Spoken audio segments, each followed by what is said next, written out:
Last many months we've been studying different topics that are in the Word of God. ದೇವರ ವಾಕ್ಯದಲ್ಲಿರುವಂತಹ ಅನೇಕ ವಿಷಯಗಳನ್ನು ನಾವು ಕಳೆದ ಕೆಲವು ತಿಂಗಳುಗಳಿಂದ ಅಧ್ಯಯನ ಮಾಡುತ್ತಿದ್ದೇವೆ. I don't claim that this was an intensive, all-inclusive study. It is a summary of the truth we need to know. ನಾವು ಮಾಡುತ್ತಿರುವಂತಹ ಈ ಅಧ್ಯಯನವು ದೇವರ ವಾಕ್ಯದ ಎಲ್ಲಾ ವಿಷಯಗಳನ್ನು ಒಳಗೊಂಡಂತಹ ವಿವರವಾದ ಅಧ್ಯಯನ ಎಂಬುದಾಗಿ ಹೇಳುವುದಿಲ್ಲ, ಬದಲಾಗಿ ನಾವು ತಿಳ್ಕೊಳ್ಳಬಹುದಾದಂತಹ ದೇವರ ವಾಕ್ಯದ ಸಂಕ್ಷಿಪ್ತ ಅಧ್ಯಯನವಾಗಿದೆ. We studied about the Bible, bibliology. ನಾವು ಸತ್ಯವೇದದ ಶಾಸ್ತ್ರದ ಅಧ್ಯಯನ ಅಥವಾ ಬಿಬ್ಲಿಯಾಲಜಿ ಎಂಬುದಾಗಿ ನಾವು ಓದಿದೆವು, ಅಧ್ಯಯನ ಮಾಡಿದೆವು. God and the triune God. ನಾವು ತ್ರೈಕತ್ವ ದೇವರ ಕುರಿತಾಗಿ ತಿಳಿದುಕೊಂಡೆವು. Looked at the person of the Lord Jesus Christ. ನಮ್ಮ ಕರ್ತನಾದ ಯೇಸು ಕ್ರಿಸ್ತನ ವ್ಯಕ್ತಿತ್ವವನ್ನು ನೋಡಿಕೊಂಡೆವು. We looked at the Holy Spirit. ನಾವು ಪವಿತ್ರಾತ್ಮನ ಕುರಿತಾಗಿ ನೋಡಿಕೊಂಡೆವು. So last week we started the study of angels, angelology. ಕಳೆದ ವಾರ ನಾವು ದೇವದೂತರ ಕುರಿತಾಂತ ಅಧ್ಯಯನ ಅಥವಾ ದೇವದೂತ ಶಾಸ್ತ್ರವನ್ನ ಪ್ರಾರಂಭಿಸಿದೆವು. Many may think that this is not that important, but it is very, very important. ಅನೇಕರು ಇದು ಪ್ರಾಮುಖ್ಯವಾದ ಅಧ್ಯಯನವಲ್ಲ ಎಂಬುದಾಗಿ ನೆನೆಸಬಹುದು, ಆದರೆ ಇದು ಅತ್ಯಂತ ಪ್ರಾಮುಖ್ಯವಾದಂತ ಅಧ್ಯಯನವಾಗಿದೆ. Maybe this is one topic we don't study much. ಇದು ನಾವು ಸಾಮಾನ್ಯವಾಗಿ ಅಧ್ಯಯನ ಮಾಡದೇ ಇರುವಂತಹ ಒಂದು ವಿಷಯವಾಗಿದೆ.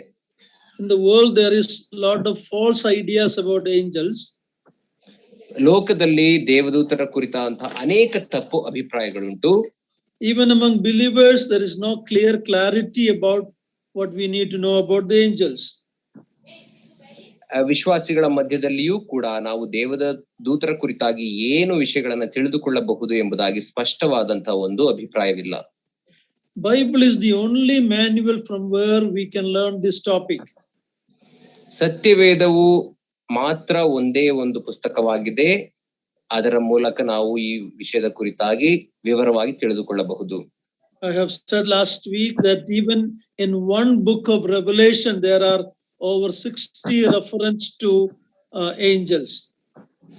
ನಾನು ಕೇವಲ ಒಂದು ಪುಸ್ತಕವಾದಂತಹ ಪ್ರಕಟಣೆಯ ಪುಸ್ತಕದಲ್ಲಿ ದೇವದೂತರ ಕುರಿತಾದಂತಹ 60ಕ್ಕೂ ಹೆಚ್ಚು ವಚನಗಳಿವೆ ಎಂಬುದನ್ನು ನಾನು ಕಳೆದ ವಾರ ನಿಮಗೆ ಹೇಳಿದೆನು.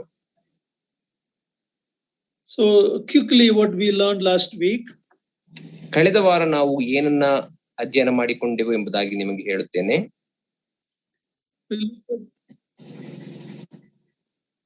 We looked at the origin of angels, how God created them before he created man. ನಾವು ದೇವದೂತರ ಉತ್ಪತ್ತಿ ಹೇಗಾಯಿತು, ದೇವದೂತರು ಹೇಗೆ ಉಂಟು ಮಾಡಲ್ಪಟ್ಟರು, ದೇವರು ಅವರನ್ನ ಮನುಷ್ಯನಿಗಿಂತ ಮುಂಚೆ ಹೇಗೆ ಸೃಷ್ಟಿಸಿದನು ಎಂಬುದನ್ನು ನಾವು ನೋಡಿಕೊಂಡೆವು. Even before the earth and all the surrounding planets were created, they were created. ಭೂಮಿ, ಆಕಾಶಗಳು ಮತ್ತು ಅದರ ಸುತ್ತಲಿರುವಂತಹ ಬೇರೆ ಗ್ರಹಗಳು ಉಂಟು ಮಾಡಲ್ಪಡುವುದಕ್ಕಿಂತ ಮುಂಚೆಯೇ ದೇವದೂತರು ಸೃಷ್ಟಿ ಮಾಡಲ್ಪಟ್ಟರು. We looked at the nature of angels. They are messengers. They are ministering spirits. ನಾವು ದೇವದೂತರ ಆ ಒಂದು ಸ್ವಭಾವದ ಕುರಿತಾಗಿ ನಾವು ನೋಡಿಕೊಂಡೆವು. ಅವರು ಯಾರೆಂದರೆ ಊಳಿಗದ ಆತ್ಮಗಳು ಅಥವಾ ನಮಗೆ ಸಹಾಯ ಮಾಡುವ ಆತ್ಮಗಳು. Today angels are greater in power and glory than man in his fallen state. ಇಂದು ನಾವು ದೇವದೂತರನ್ನು ನೋಡುವಾಗ ಮನುಷ್ಯನ ಬಿದ್ದು ಹೋದಂತಹ ಸ್ಥಿತಿಗಿಂತ ಅವರು ಶಕ್ತಿಯುತರಾಗಿದ್ದಾರೆ ಮತ್ತು ಅತ್ಯಂತ ಪ್ರಭಾವಶಾಲಿಗಳಾಗಿದ್ದಾರೆ. Angels are greater in power and glory today. ದೇವದೂತರು ಬಲದಲ್ಲಿಯೂ ಮತ್ತು ಮಹಿಮೆಯಲ್ಲಿಯೂ ಉನ್ನತದಲ್ಲಿದ್ದಾರೆ ಇಂದು. But a day is going to come, this is going to reverse. ಆದರೆ ಒಂದು ದಿನವು ಬರುತ್ತದೆ, ಆ ದಿನದಲ್ಲಿ ಇದು ಅದಲು ಬದಲಾಗುತ್ತದೆ. We will be even judging the fallen angels. ನಾವು ಬಿದ್ದು ಹೋದಂತ ದೇವದೂತರಿಗೂ ನ್ಯಾಯ ತೀರಿಸುತ್ತೇವೆ. ನಮ್ಮ ಕರ್ತನಾದ Jesus Christ. ನಾವು ನಮ್ಮ ಕರ್ತನಾದಂತ ಯೇಸು ಕ್ರಿಸ್ತನ ಜೊತೆಗೂಡಿ ಬಿದ್ದು ಹೋದಂತ ದೇವದೂತರಿಗೂ ಕೂಡ ನ್ಯಾಯವನ್ನ ತೀರಿಸುತ್ತೇವೆ. We can learn that when Paul is writing to the Corinthian believers. ಅದನ್ನು ನಾವು ಪೌಲನು ಕೊರಿಂಥದವರಿಗೆ ಬರೆಯುವಂತಹ ಪತ್ರಿಕೆಯಲ್ಲಿ ನಾವು ಕಲಿಯುತ್ತೇವೆ. When we read Revelation 19 and 22, ನಾವು ಪ್ರಕಟಣೆಯ ಪುಸ್ತಕ 19 ಮತ್ತು 22ನೇ ಅಧ್ಯಾಯವನ್ನ ಓದುವಾಗ, even a man like Apostle John was tempted to fall down before an angel and even try to worship him. ಯೇಸು ಕ್ರಿಸ್ತನ ಅಪೊಸ್ತಲನಾದಂತಹ ಯೋಹಾನನಂತ ವ್ಯಕ್ತಿಯು ಕೂಡ ಆ ದೇವದೂತನ ಮುಂದೆ ಅಡ್ಡಬಿದ್ದು ಅವನನ್ನ ಆರಾಧಿಸುವ ಹಾಗೆ ಪ್ರೇರೇಪಿಸಲ್ಪಡುತ್ತಾನೆ. So we can imagine what is the glory of the angel today. ಆದ್ದರಿಂದ ನೀವು ಇಂದು ದೇವದೂತರ ಪ್ರಭಾವ ಏನಾಗಿದೆ ಎಂಬುದನ್ನು ಊಹಿಸಿಕೊಳ್ಳಬಹುದು. Angel had to remind John that I am a servant like you, worship God only. ಆ ದೇವದೂತನು ಯೋಹಾನನಿಗೆ ಜ್ಞಾಪಕ ಕೊಡಬೇಕಾಯಿತು, ನಾನು ನಿನ್ನ ಹಾಗೆ ದೇವರ ಸೇವಕನು, ನನ್ನನ್ನ ಆರಾಧಿಸಬೇಡ, ದೇವರನ್ನೇ ಆರಾಧಿಸು ಎಂಬುದಾಗಿ ಜ್ಞಾಪಕ ಕೊಡಬೇಕಾಯಿತು. Unlike man who was created from one man and then reproduced, all mankind came from Adam and Eve, one man and woman. But angels are not like that. A major difference. How many number of angels God created, that number never changes. They don't marry, they don't reproduce, they don't die. ಮನುಷ್ಯರಿಗೂ ದೇವದೂತರಿಗೂ ಇರುವಂತಹ ಒಂದು ಬಹಳವಾದ ದೊಡ್ಡ ವ್ಯತ್ಯಾಸ ಯಾವುದೆಂದರೆ, ಮನುಷ್ಯರು ಒಬ್ಬನೇ ವ್ಯಕ್ತಿಯಾದಂತಹ ಒಬ್ಬನೇ ಮನುಷ್ಯನಾದಂತಹ ಆದಾಮನಿಂದ ಉತ್ಪತ್ತಿಯಾದರು. ನಾವೆಲ್ಲರೂ ಆದಾಮನ ಸಂತಾನದವರು. ಆದರೆ ದೇವದೂತರನ್ನು ನೋಡುವಾಗ ಅವರು ಮದುವೆಯಾಗುವುದೂ ಇಲ್ಲ, ಅವರು ಮಕ್ಕಳಿಗೆ ಜನ್ಮವನ್ನು ಕೊಡುವುದಿಲ್ಲ, ಉತ್ಪತ್ತಿ ಆಗುವುದಿಲ್ಲ. ಬದಲಾಗಿ ದೇವರು ಅವರನ್ನ ತನ್ನ ಇಷ್ಟಕ್ಕೆ ತಕ್ಕ ಹಾಗೆ ಎಷ್ಟು ಸಂಖ್ಯೆ ಎಂಬುದಾಗಿ ಆತನೇ ನಿರ್ಧರಿಸಿ ಅವರನ್ನ ಸೃಷ್ಟಿಸಿದ್ದಾನೆ. ಅವರ ಸಂಖ್ಯೆ ಬದಲಾಗುವುದಿಲ್ಲ. We also saw that sometimes angels are called sons of God. ನಾವು ಕೆಲವು ಸಂದರ್ಭಗಳಲ್ಲಿ ದೇವದೂತರನ್ನ ದೇವ ಪುತ್ರರು ಎಂಬುದಾಗಿ ಕರೆದಿರುವುದನ್ನು ನೋಡಿಕೊಂಡೆವು. In the Old Testament and New Testament, we see sometimes angels appearing in the form of man. ನಾವು ಹಳೆಯ ಒಡಂಬಡಿಕೆಯಲ್ಲಿ ಮತ್ತು ಹೊಸ ಒಡಂಬಡಿಕೆಯಲ್ಲಿ ದೇವದೂತರು ಮನುಷ್ಯರ ರೂಪದಲ್ಲಿ ಕಾಣಿಸಿಕೊಳ್ಳುವುದನ್ನು ನೋಡಿದೆವು. And we looked at angels of personality. They have a mind, they have a will, they have emotion. ನಾವು ನಂತರ ದೇವದೂತರ ಆ ಒಂದು ವ್ಯಕ್ತಿತ್ವಗಳನ್ನ ನೋಡಿಕೊಂಡೆವು. ಅವರಿಗೆ ತಮ್ಮದೇ ಆದಂತ ವ್ಯಕ್ತಿತ್ವ ಉಂಟು, ಆಲೋಚನೆ ಮಾಡುವಂತ ಶಕ್ತಿ ಉಂಟು, ಸ್ವಂತ ಚಿತ್ತ ಉಂಟು ಮತ್ತು ಭಾವನೆಗಳುಂಟು. Whether good angels or evil angels, they are all subject to God. ಒಳ್ಳೆಯ ದೇವದೂತರಾಗಲಿ ದುಷ್ಟ ದೇವದೂತರಾಗಲಿ ಎಲ್ಲರೂ ದೇವರ ಅಧೀನದಲ್ಲಿದ್ದಾರೆ. We looked at different classification of angels last week.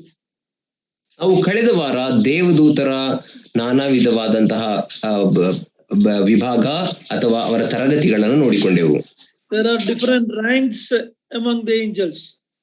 ದೇವದೂತರಲ್ಲಿ ವಿವಿಧವಾದಂತಹ ತರಗತಿಗಳುಂಟು. We looked at one angel, archangel called Michael. ಒಬ್ಬ ಪ್ರಧಾನ ದೇವದೂತನಾದಂತಹ ಮಿಕಾಯೇಲ ಎಂಬ ದೇವದೂತನ ಕುರಿತಾಗಿ ನೋಡಿಕೊಂಡೆವು. We have known a chief princess, name for chief princess. ನಾವು ಆತನನ್ನ ಪ್ರಧಾನ ದೇವದೂತನು ಅಥವಾ ಪ್ರಧಾನ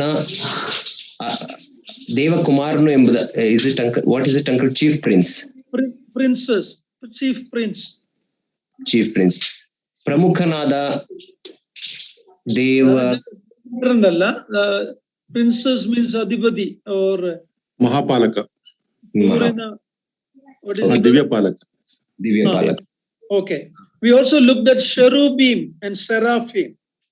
ನಾವು ಸೆರಾಫಿಯರ ಮತ್ತು ಕೆರೂಬಿಗಳ ಕುರಿತಾಗಿ ನೋಡಿಕೊಂಡೆವು. Covering angels.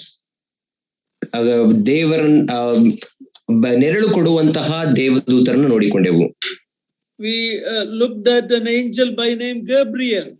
ಗಬ್ರಿಯೇಲನ್ ಎಂಬಂತ ದೇವದೂತನನ್ನ ಕುರಿತಾಗಿ ಅಧ್ಯಯನ ಮಾಡಿದೆವು.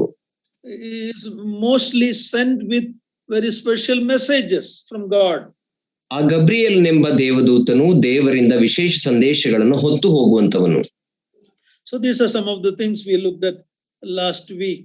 ಕಳೆದ ವಾರ ನಾವು ನೋಡಿಕೊಂಡಂತಹ ಕೆಲವು ಸಂಗತಿಗಳು ಇದಾಗಿವೆ. Now today we continue and we need to know that there are mainly two classes of angels. ನಾವು ಈ ದಿನ ಮುಂದುವರಿಸುವಂತವರಾಗಿರುತ್ತೇವೆ. ನಾವು ತಿಳಿದುಕೊಳ್ಳಬೇಕೇನೆಂದರೆ ಪ್ರಮುಖವಾಗಿ ದೇವದೂತರಲ್ಲಿ ಎರಡು ವಿಭಾಗಗಳುಂಟು ಅಥವಾ ಎರಡು ತರಗತಿಗಳುಂಟು. One is the elect angels or the holy angels, the other is the fallen angels. ಒಂದು ಗುಂಪು ಆರಿಸಲ್ಪಟ್ಟಂತಹ ದೇವದೂತರು ಅಥವಾ ಪರಿಶುದ್ಧ ದೇವದೂತರು, ಇನ್ನೊಂದು ಗುಂಪು ಬಿದ್ದು ಹೋದಂತಹ ದೇವದೂತರು ಅಥವಾ ದುಷ್ಟ ದೇವದೂತರು. Just like man, among mankind there is saved man and unsaved man. ಮನುಷ್ಯರಲ್ಲಿ ಇರುವ ರೀತಿಯಲ್ಲಿಯೇ ಮನುಷ್ಯರಲ್ಲಿ ಕೆಲವರು ರಕ್ಷಿಸಲ್ಪಟ್ಟಂತವರಿದ್ದಾರೆ, ಇನ್ನು ಕೆಲವರು ರಕ್ಷಿಸಲ್ಪಡದೇ ಇರುವವರಿದ್ದಾರೆ. But one big difference is that an unsaved man can be saved, but a fallen angel will never be saved. ಆದರೆ ಒಂದು ಪ್ರಮುಖವಾದಂತಹ ವ್ಯತ್ಯಾಸವೇನೆಂದರೆ ರಕ್ಷಿಸಲ್ಪಡದಂತಹ ಮನುಷ್ಯನು ಆತನು ರಕ್ಷಿಸಲ್ಪಡುವ ಸಾಧ್ಯತೆ ಉಂಟು. ಆದರೆ ಬಿದ್ದು ಹೋದ ದೇವದೂತರನ್ನು ನೋಡುವಾಗ ಅವರು ಪುನಃ ಪರಿಶುದ್ಧ ದೇವದೂತರಾಗಲಿಕ್ಕೆ, ಒಳ್ಳೆಯ ದೇವದೂತರಾಗಲಿಕ್ಕೆ ಸಾಧ್ಯವೇ ಇಲ್ಲ. When God originally created the angels, none of them were evil. ದೇವರು ಮೂಲವಾಗಿ ಮೊಟ್ಟ ಮೊದಲು ದೇವದೂತರನ್ನ ಉಂಟು ಮಾಡಿದಾಗ ಎಲ್ಲರೂ ಒಂದೇ ತರಗತಿಯಲ್ಲಿದ್ದರು. They were created in a state of untested holiness. ಅವರು ಒಂದು ಪರೀಕ್ಷಿಸಲಾರದಂತಹ ಪರಿಶುದ್ಧತೆಯ ಆ ಒಂದು ರೂಪದಲ್ಲಿ ಸೃಷ್ಟಿಸಲ್ಪಟ್ಟಿದ್ದರು. ಪರೀಕ್ಷಿಸಲಾಗದಂದಲ್ಲ, ಪರೀಕ್ಷಿಸಲ್ಪಡೇ ಇದ್ದ ಒಂದು ಪರಿಶುದ್ಧತೆಯಲ್ಲಿ ಅವರು ಫಸ್ಟ್ ಇತ್ತು. They were untested. ಇನ್ನು ಪರೀಕ್ಷೆಗೆ ಒಳಗಾಗಲಿಲ್ಲ. Okay. And uncle, it's muted. ಇನ್ನು ಅವರು ಪರೀಕ್ಷೆಗೆ ಒಳಗಾಗದೇ ಇರುವ ಒಂದು ಪರಿಶುದ್ಧ ಸ್ಥಿತಿಯಲ್ಲಿ ಇದ್ದರು. ಓಕೆ, ಫಸ್ಟ್ ಮೂಲತಃ ದೇವದೂತರು ಇನ್ನೂ ಪರೀಕ್ಷಿಸಲ್ಪಡದಂತಹ ಪರಿಶುದ್ಧತೆಯ ಆ ಒಂದು ರೂಪದಲ್ಲಿ ಸೃಷ್ಟಿಸಲ್ಪಟ್ಟಿದ್ದರು. But at the time of Lucifer's revolt against God, ಆದರೆ ಲೂಸಿಫರ್ ಎಂಬಂತಹ ದೇವದೂತನು ದೇವರಿಗೆ ವಿರುದ್ಧವಾಗಿ ತಿರುಗಿ ಬಿದ್ದಾಗ, this is way before Genesis chapter 3. ಆದಿಕಾಂಡ 3ನೇ ಅಧ್ಯಾಯ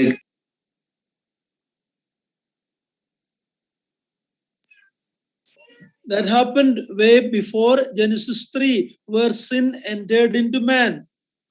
ಅದು ಆದಿಕಾಂಡ 3ನೇ ಅಧ್ಯಾಯದಲ್ಲಿ ಪಾಪವು ಮನುಷ್ಯನನ್ನು ಪ್ರವೇಶಿಸುವುದಕ್ಕಿಂತ ಮುಂಚೆಯೇ ಆ ಸೈತಾನ ಲೂಸಿಫರ್ನ ಬಿದ್ದು ಹೋಗುವಿಕೆ ಆಯಿತು.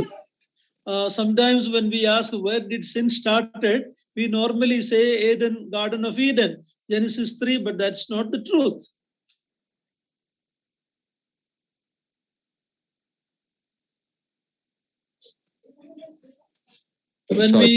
When we think about where sin started, normally we think it was in the Garden of Eden.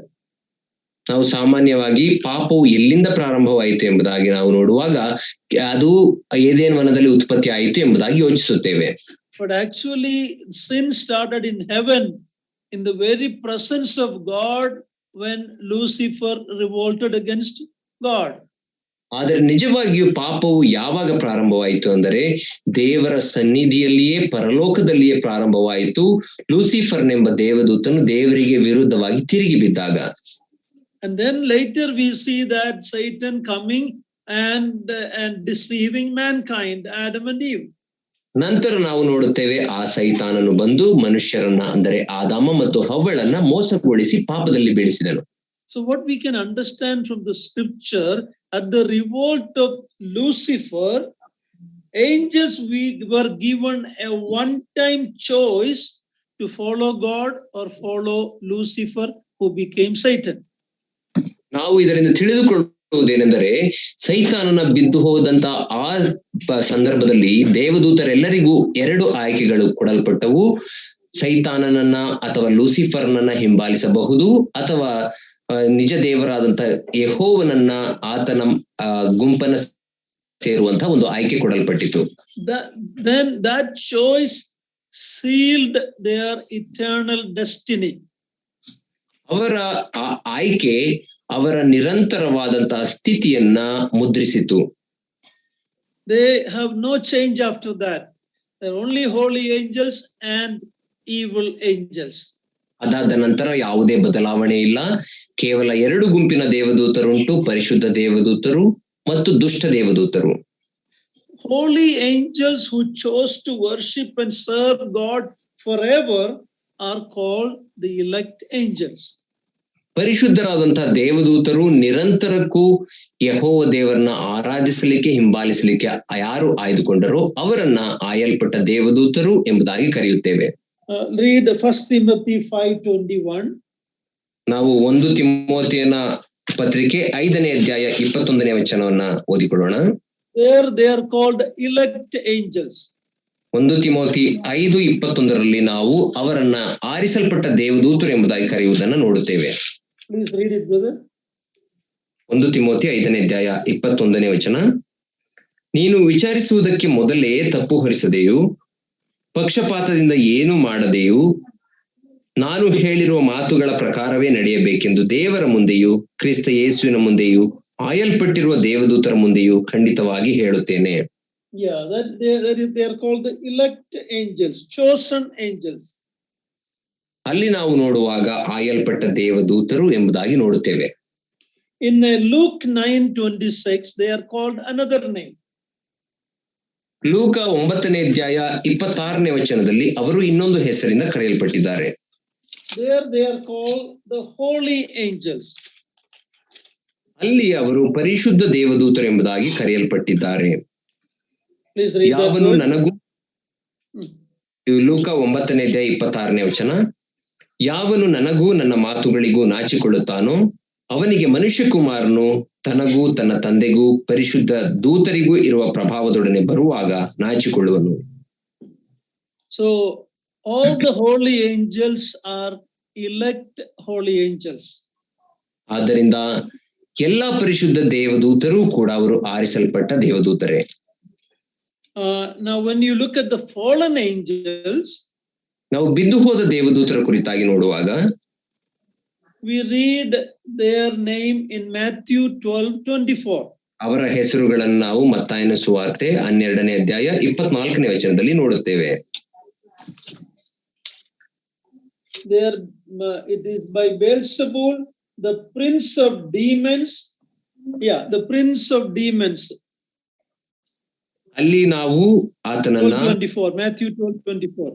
12ನೇ ಅಧ್ಯಾಯ 24ನೇ ವಚನದಲ್ಲಿ ಇವನು ದೆವ್ವಗಳ ಒಡೆಯನಾದ ಬೆಲ್ಜೆಬೂಲನ ಸಹಾಯದಿಂದ ದೆವ್ವಗಳನ್ನು ಬಿಡಿಸುತ್ತಾನೆ ಎಂಬುದಾಗಿ ನೋಡುತ್ತೇವೆ. Yeah, so we need to understand there is one Satan and many demons or fallen angels.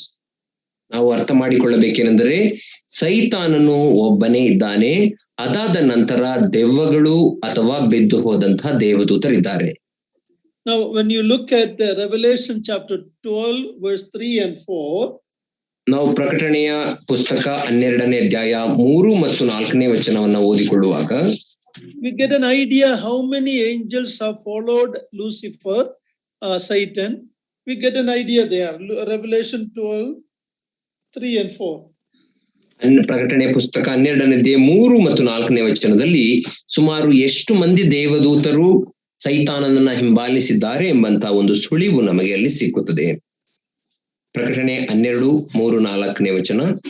ಪರಲೋಕದಲ್ಲಿ ಮತ್ತೊಂದು ಲಕ್ಷಣವು ಕಾಣಿಸಿತು, ಅದೇನೆಂದರೆ ಕೆಂಪಾದ ಮಹಾಘಟ ಸರ್ಪವಿತ್ತು, ಅದಕ್ಕೆ 7 ತಲೆಗಳು 10 ಕೊಂಬುಗಳು ಇದ್ದವು, ಅದರ ತಲೆಗಳ ಮೇಲೆ 7 ಮುಕುಟಗಳಿದ್ದವು, ಅದರ ಬಾಲವು ಆಕಾಶದಲ್ಲಿರುವ ನಕ್ಷತ್ರಗಳೊಳಗೆ 1/3 ಭಾಗವನ್ನು ಎಳೆದು ಭೂಮಿಗೆ ಹಾಕಿತು. ಹೆರುತ್ತಿದ್ದ ಆ ಸ್ತ್ರೀಯು ಹೆತ್ತ ಕೂಡಲೇ ಆಕೆಯ ಮಗುವನ್ನು ನುಂಗಿ ಬಿಡಬೇಕೆಂದು ಆ ಘಟ ಸರ್ಪವು ಅಲ್ಲೇ ಕಾದುಕೊಂಡಿತ್ತು. So here we read the third of the stars of heaven. Now we know it is not talking about literal stars. It is talking about the fallen angels who followed Satan. ಇಲ್ಲಿ ಆಕಾಶದಲ್ಲಿರುವ ನಕ್ಷತ್ರಗಳೊಳಗೆ 1/3 ಭಾಗ ಎಂಬುದಾಗಿ ನಾವು ನೋಡುತ್ತೇವೆ. ಇಲ್ಲಿ ಮಾತನಾಡುತ್ತಿರುವಂತದ್ದು ನಿಜವಾದ ನಕ್ಷತ್ರಗಳ ಕುರಿತಾಗಿ ಅಲ್ಲ, ಬದಲಾಗಿ ಬಿದ್ದು ಹೋದ ದೇವದೂತರು ಅಥವಾ ಸೈತಾನ್ನ ಹಿಂಬಾಲಕ ದೇವದೂತರ ಕುರಿತಾಗಿ. Let's look at few other verses. Luke chapter 10 verse 17 and 18.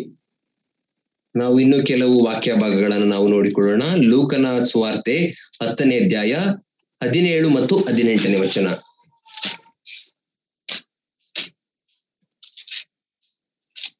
ಲೂಕ 10:17 ಮತ್ತು 18ನೇ ವಚನ.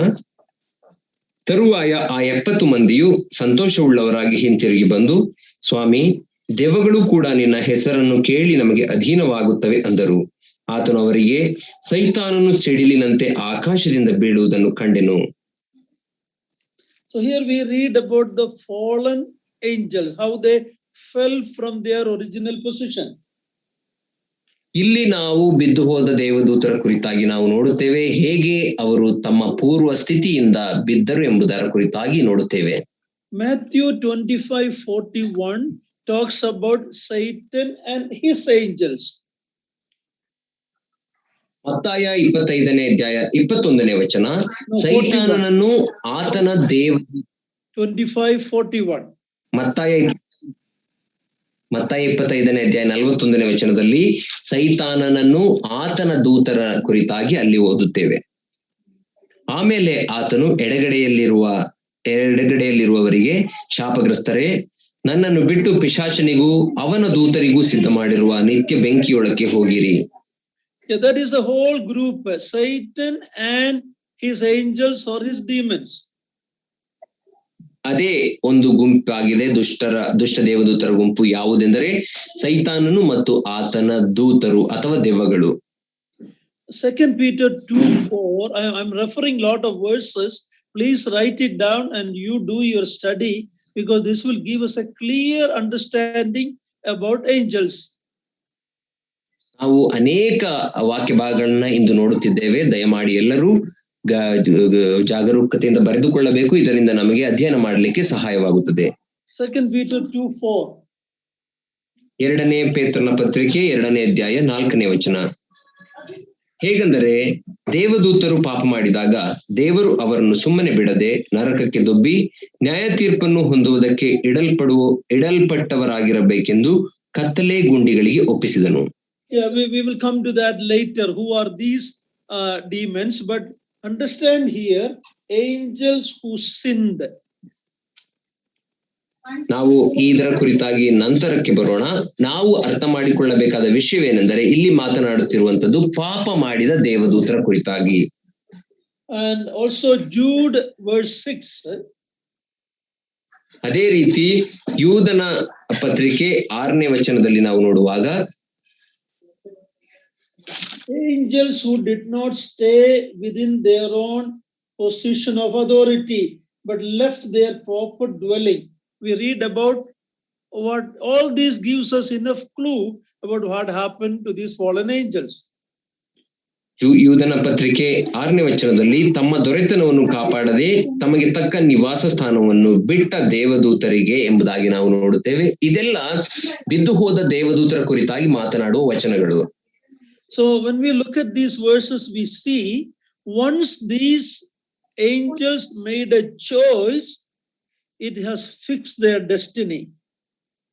ಈ ವಚನ ಭಾಗಗಳನ್ನು ಓದುವಾಗ ನಮಗೆ ತಿಳಿದು ಬರುವುದೇನೆಂದರೆ, ಈ ದೇವದೂತರಿಗೆ ಒಂದು ದಿನ ಆಯ್ಕೆಯು ಕೊಡಲ್ಪಟ್ಟಿತು. ಅವರು ಮಾಡಿದಂತಹ ಆಯ್ಕೆಗಳ ಆಧಾರದ ಮೇರೆಗೆ ಅವರ ಅಂತ್ಯಸ್ಥಿತಿಯು ಈಗಾಗಲೇ ನಿರ್ಧರಿಸಲ್ಪಟ್ಟಿದೆ. And in Hebrews chapter 2 verse 16 and 17, we read that the Lord Jesus did not die to save angels. ಇಬ್ರಿಯರಿಗೆ ಬರೆದ ಪತ್ರಿಕೆ 2ನೇ ಅಧ್ಯಾಯ 16 ಮತ್ತು 17ನೇ ವಚನದಲ್ಲಿ ನಾವು ನೋಡುವುದೇನೆಂದರೆ, ಯೇಸು ಕ್ರಿಸ್ತನು ಸತ್ತದ್ದು ದೇವದೂತರನ್ನ ರಕ್ಷಿಸುವುದಕ್ಕಾಗಿ ಅಲ್ಲ. Please read verse 16 and verse 16. ಇಬ್ರಿಯರಿಗೆ ಬರೆದ ಪತ್ರಿಕೆ 2ನೇ ಅಧ್ಯಾಯ 16ನೇ ವಚನವನ್ನ ನಾವು ಓದಿಕೊಳ್ಳೋಣ. ಆತನು ದೇವದೂತರನ್ನು ಹಿಡಿದವನೆಂದು ಬರೆದಿಲ್ಲ, ಅಬ್ರಹಾಮನ ಸಂತತಿಯನ್ನು ಕೈ ಹಿಡಿದಿದ್ದಾನಷ್ಟೇ. Yeah, we don't understand all these in detail, but we know the fallen angels have no chance of getting saved. ನಾವು ಈ ಎಲ್ಲಾ ವಿಷಯಗಳನ್ನು ವಿವರವಾಗಿ ಅರ್ಥ ಮಾಡಿಕೊಳ್ಳಲಿಕ್ಕೆ ಸಾಧ್ಯವಿಲ್ಲ. ಆದರೆ ಒಂದು ವಿಷಯ ಗೊತ್ತಾಗುತ್ತದೆ ಏನೆಂದರೆ, ಬಿದ್ದು ಹೋದಂತಹ ದೇವದೂತರಿಗೆ ರಕ್ಷಣೆ ಎಂಬುದಾಗಲಿ ಇಲ್ಲ.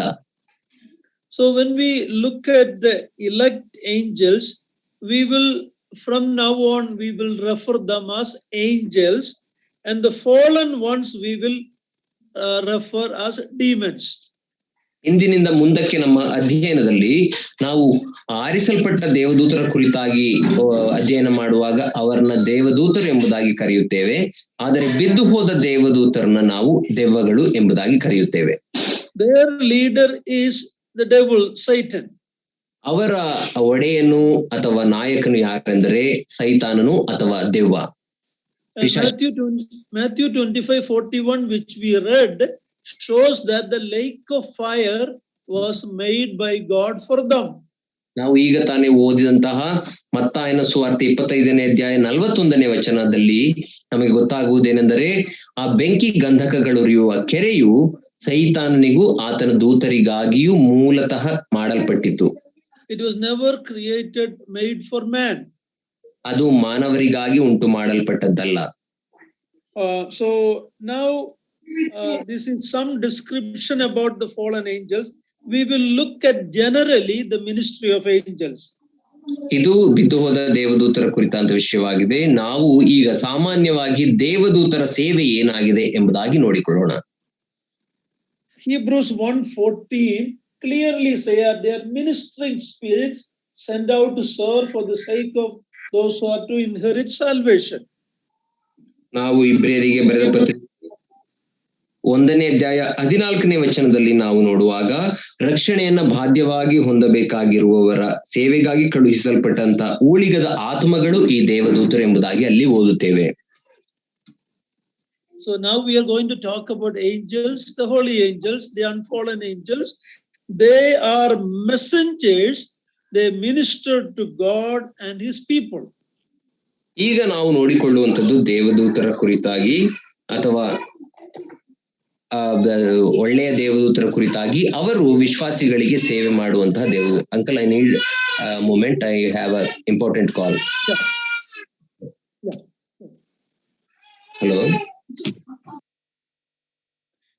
ಸೊ ದೇವರಿಗೂ ದೇವ ಜನರಿಗೂ ಸೇವೆ ಮಾಡುವವರು ದೂತರೆಂದರೆ. Okay, and when we look at their ministry, ದೇವದೂತರು, ನಾನು ಮುಖ್ಯವಾಗಿ ಹೇಳುವುದು ಪರಿಶುದ್ಧ ದೇವದೂತರು, ಬಿದ್ದು ಹೋಗದೇ ಇರುವ the elect angels and holy angels, ಅವರ ಸೇವೆ ಏನು ದೇವರ ಸಂಬಂಧವಾಗಿ.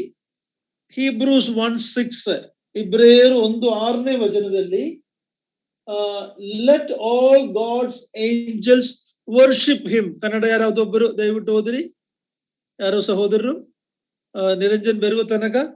ಹೀಬ್ರೂಸ್ 1:6.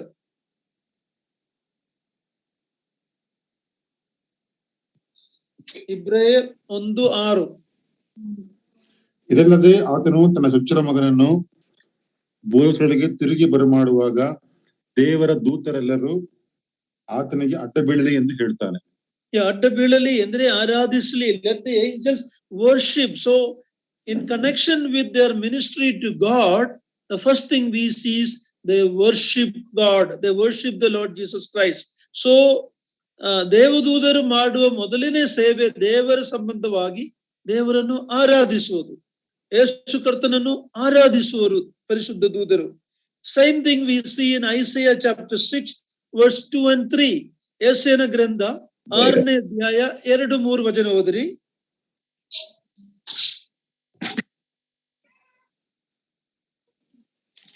ಆತನ ಸುತ್ತ ಸೆರಾಫಿಯರು ಇದ್ದರು. ಪ್ರತಿಯೊಬ್ಬನು 6 ರೆಕ್ಕೆಯುಳ್ಳವನಾಗಿ 2ರಿಂದ ತನ್ನ ಮುಖವನ್ನು 2ರಿಂದ ತನ್ನ ಕಾಲುಗಳನ್ನು ಮುಚ್ಚಿಕೊಂಡು 2 ಬಡಿಯುತ್ತಾ ನೆಲಸೋಕದೆ ನಿಂತಿದ್ದನು. ಆಗ ಒಬ್ಬನು ಮತ್ತೊಬ್ಬನಿಗೆ, ಸೇನಾಧೀಶನಾದ ಯೆಹೋವನು ಪರಿಶುದ್ಧನು ಪರಿಶುದ್ಧನು ಪರಿಶುದ್ಧನು, ಭೂಮಂಡಲವೆಲ್ಲ ಆತನ ಪ್ರಭಾವದಿಂದ ತುಂಬಿದೆ ಎಂದು ಕೂಗಿ ಹೇಳಿದನು. ಕೂಗುವನ ಶಬ್ದಕ್ಕೆ ದ್ವಾರದ ಅಸ್ತಿವಾರವು ಕದಲಿತು. So these two passages shows that their first service to God is worshiping God. That includes worshiping the Lord Jesus Christ. ಈ ಎರಡು ದೇವದೂತರ ಪ್ರಾಮುಖ್ಯವಾದಂತಹ ಒಂದು ಕಾರ್ಯ ಯಾವುದು ಎಂಬುದಾಗಿ ನಾವು ನೋಡುವಾಗ ಅದು ದೇವರನ್ನ ಆರಾಧಿಸುವಂತದ್ದು, ಯೇಸು ಕ್ರಿಸ್ತನನ್ನು ಕೂಡ ಆರಾಧಿಸುವಂತದ್ದಾಗಿದೆ. Secondly, they serve God. We look at their service, Revelation 22:9. ಎರಡನೆಯದಾಗಿ ನಾವು ನೋಡುವಾಗ ಅವರು ಸೇವೆ ಮಾಡುವವರಾಗಿದ್ದಾರೆ. ಎರಡನೆಯ ಕಾರ್ಯ ಅವರು ಸೇವೆ ಮಾಡುತ್ತಾರೆ. ಮೊದಲನೇ ಕಾರ್ಯ ದೇವರನ್ನ ಆರಾಧಿಸುವುದು, ಎರಡನೇದು ದೇವರ ಸೇವೆ ಮಾಡುವಂತದ್ದು. Revelation 22:9. ಪ್ರಕಟಣೆ 2ನೇ ಅಧ್ಯಾಯ 9ನೇ ವಚನ. ಅವನು ನನಗೆ ಮಾಡಬೇಡ, ನೋಡು, ನಾನು ನಿನಗೂ ಪ್ರವಾದಿಗಳಾಗಿರುವ ನಿನ್ನ ಸಹೋದರರಿಗೂ ಈ ಪುಸ್ತಕದಲ್ಲಿ ಬರೆದಿರುವ ಮಾತುಗಳನ್ನು ಕೈಕೊಂಡು ನಡೆಯುವವರಿಗೂ ಜೊತೆಯ ದಾಸನಾಗಿದ್ದೇನೆ, ದೇವರಿಗೆ ನಮಸ್ಕಾರ ಮಾಡು ಎಂದು ಹೇಳಿದನು. Yeah, this is what we looked at. Even Apostle John was tempted to fall down and worship the angel. He said, no, I am a servant like you. ಇದನ್ನೇ ನಾನು ಮೊದಲು ಹೇಳಿದ್ದು. ಅಪೊಸ್ತಲನ ಅಂತ ಯೋಹನ್ನು ಕೂಡ ಆ ದೇವದೂತನ ಬಿದ್ದು ಆರಾಧಿಸಬೇಕು ಎಂಬಂತ ಒಂದು ಪ್ರೇರೇಪಣೆಯನ್ನ ಹೊಂದಿದನು. ಆದರೆ ಆತನು ಹೇಳುತ್ತಾನೆ, ನನ್ನನ್ನು ಆರಾಧಿಸಬೇಡ. Thirdly, they praise God. Look at Psalm 148 verse 2. ಮೂರನೇದಾಗಿ ಅವರು ದೇವರನ್ನ ಸ್ತುತಿಸುತ್ತಾರೆ. ನಾವು ಕೀರ್ತನೆ 148ನೇ ಅಧ್ಯಾಯ 148ನೇ ಅಧ್ಯಾಯ 8ನೇ ವಚನವನ್ನ ಓದಿಕೊಳ್ಳೋಣ. ಯಾರಾದ್ರೂ ದಯಮಾಡಿ ಓದಿರಿ. ಹಲೋ. ಆತನ ಎಲ್ಲ ದೂತರೇ ಆತನನ್ನು ಸ್ತುತಿಸಿರಿ, ಆತನ ಎಲ್ಲಾ ಸೈನ್ಯಗಳೇ ಆತನನ್ನು ಸ್ತುತಿಸಿರಿ. Yeah, so they praise God.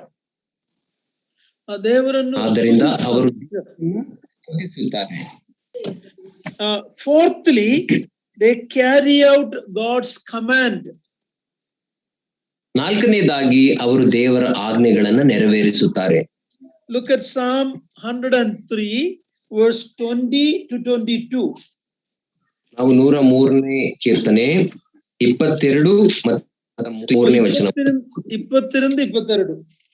20ರಿಂದ 22ನೇ ವಚನ. ದೇವದೂತರೇ ಆತನ ಶಬ್ದಕ್ಕೆ ಕಿವಿಡುವರೇ, ಆತನ ಆಜ್ಞೆಯನ್ನು ನೆರವೇರಿಸುವ ಪರಾಕ್ರಮಶಾಲಿಗಳೇ, ಯೆಹೋವನನ್ನು ಕೊಂಡಾಡಿರಿ.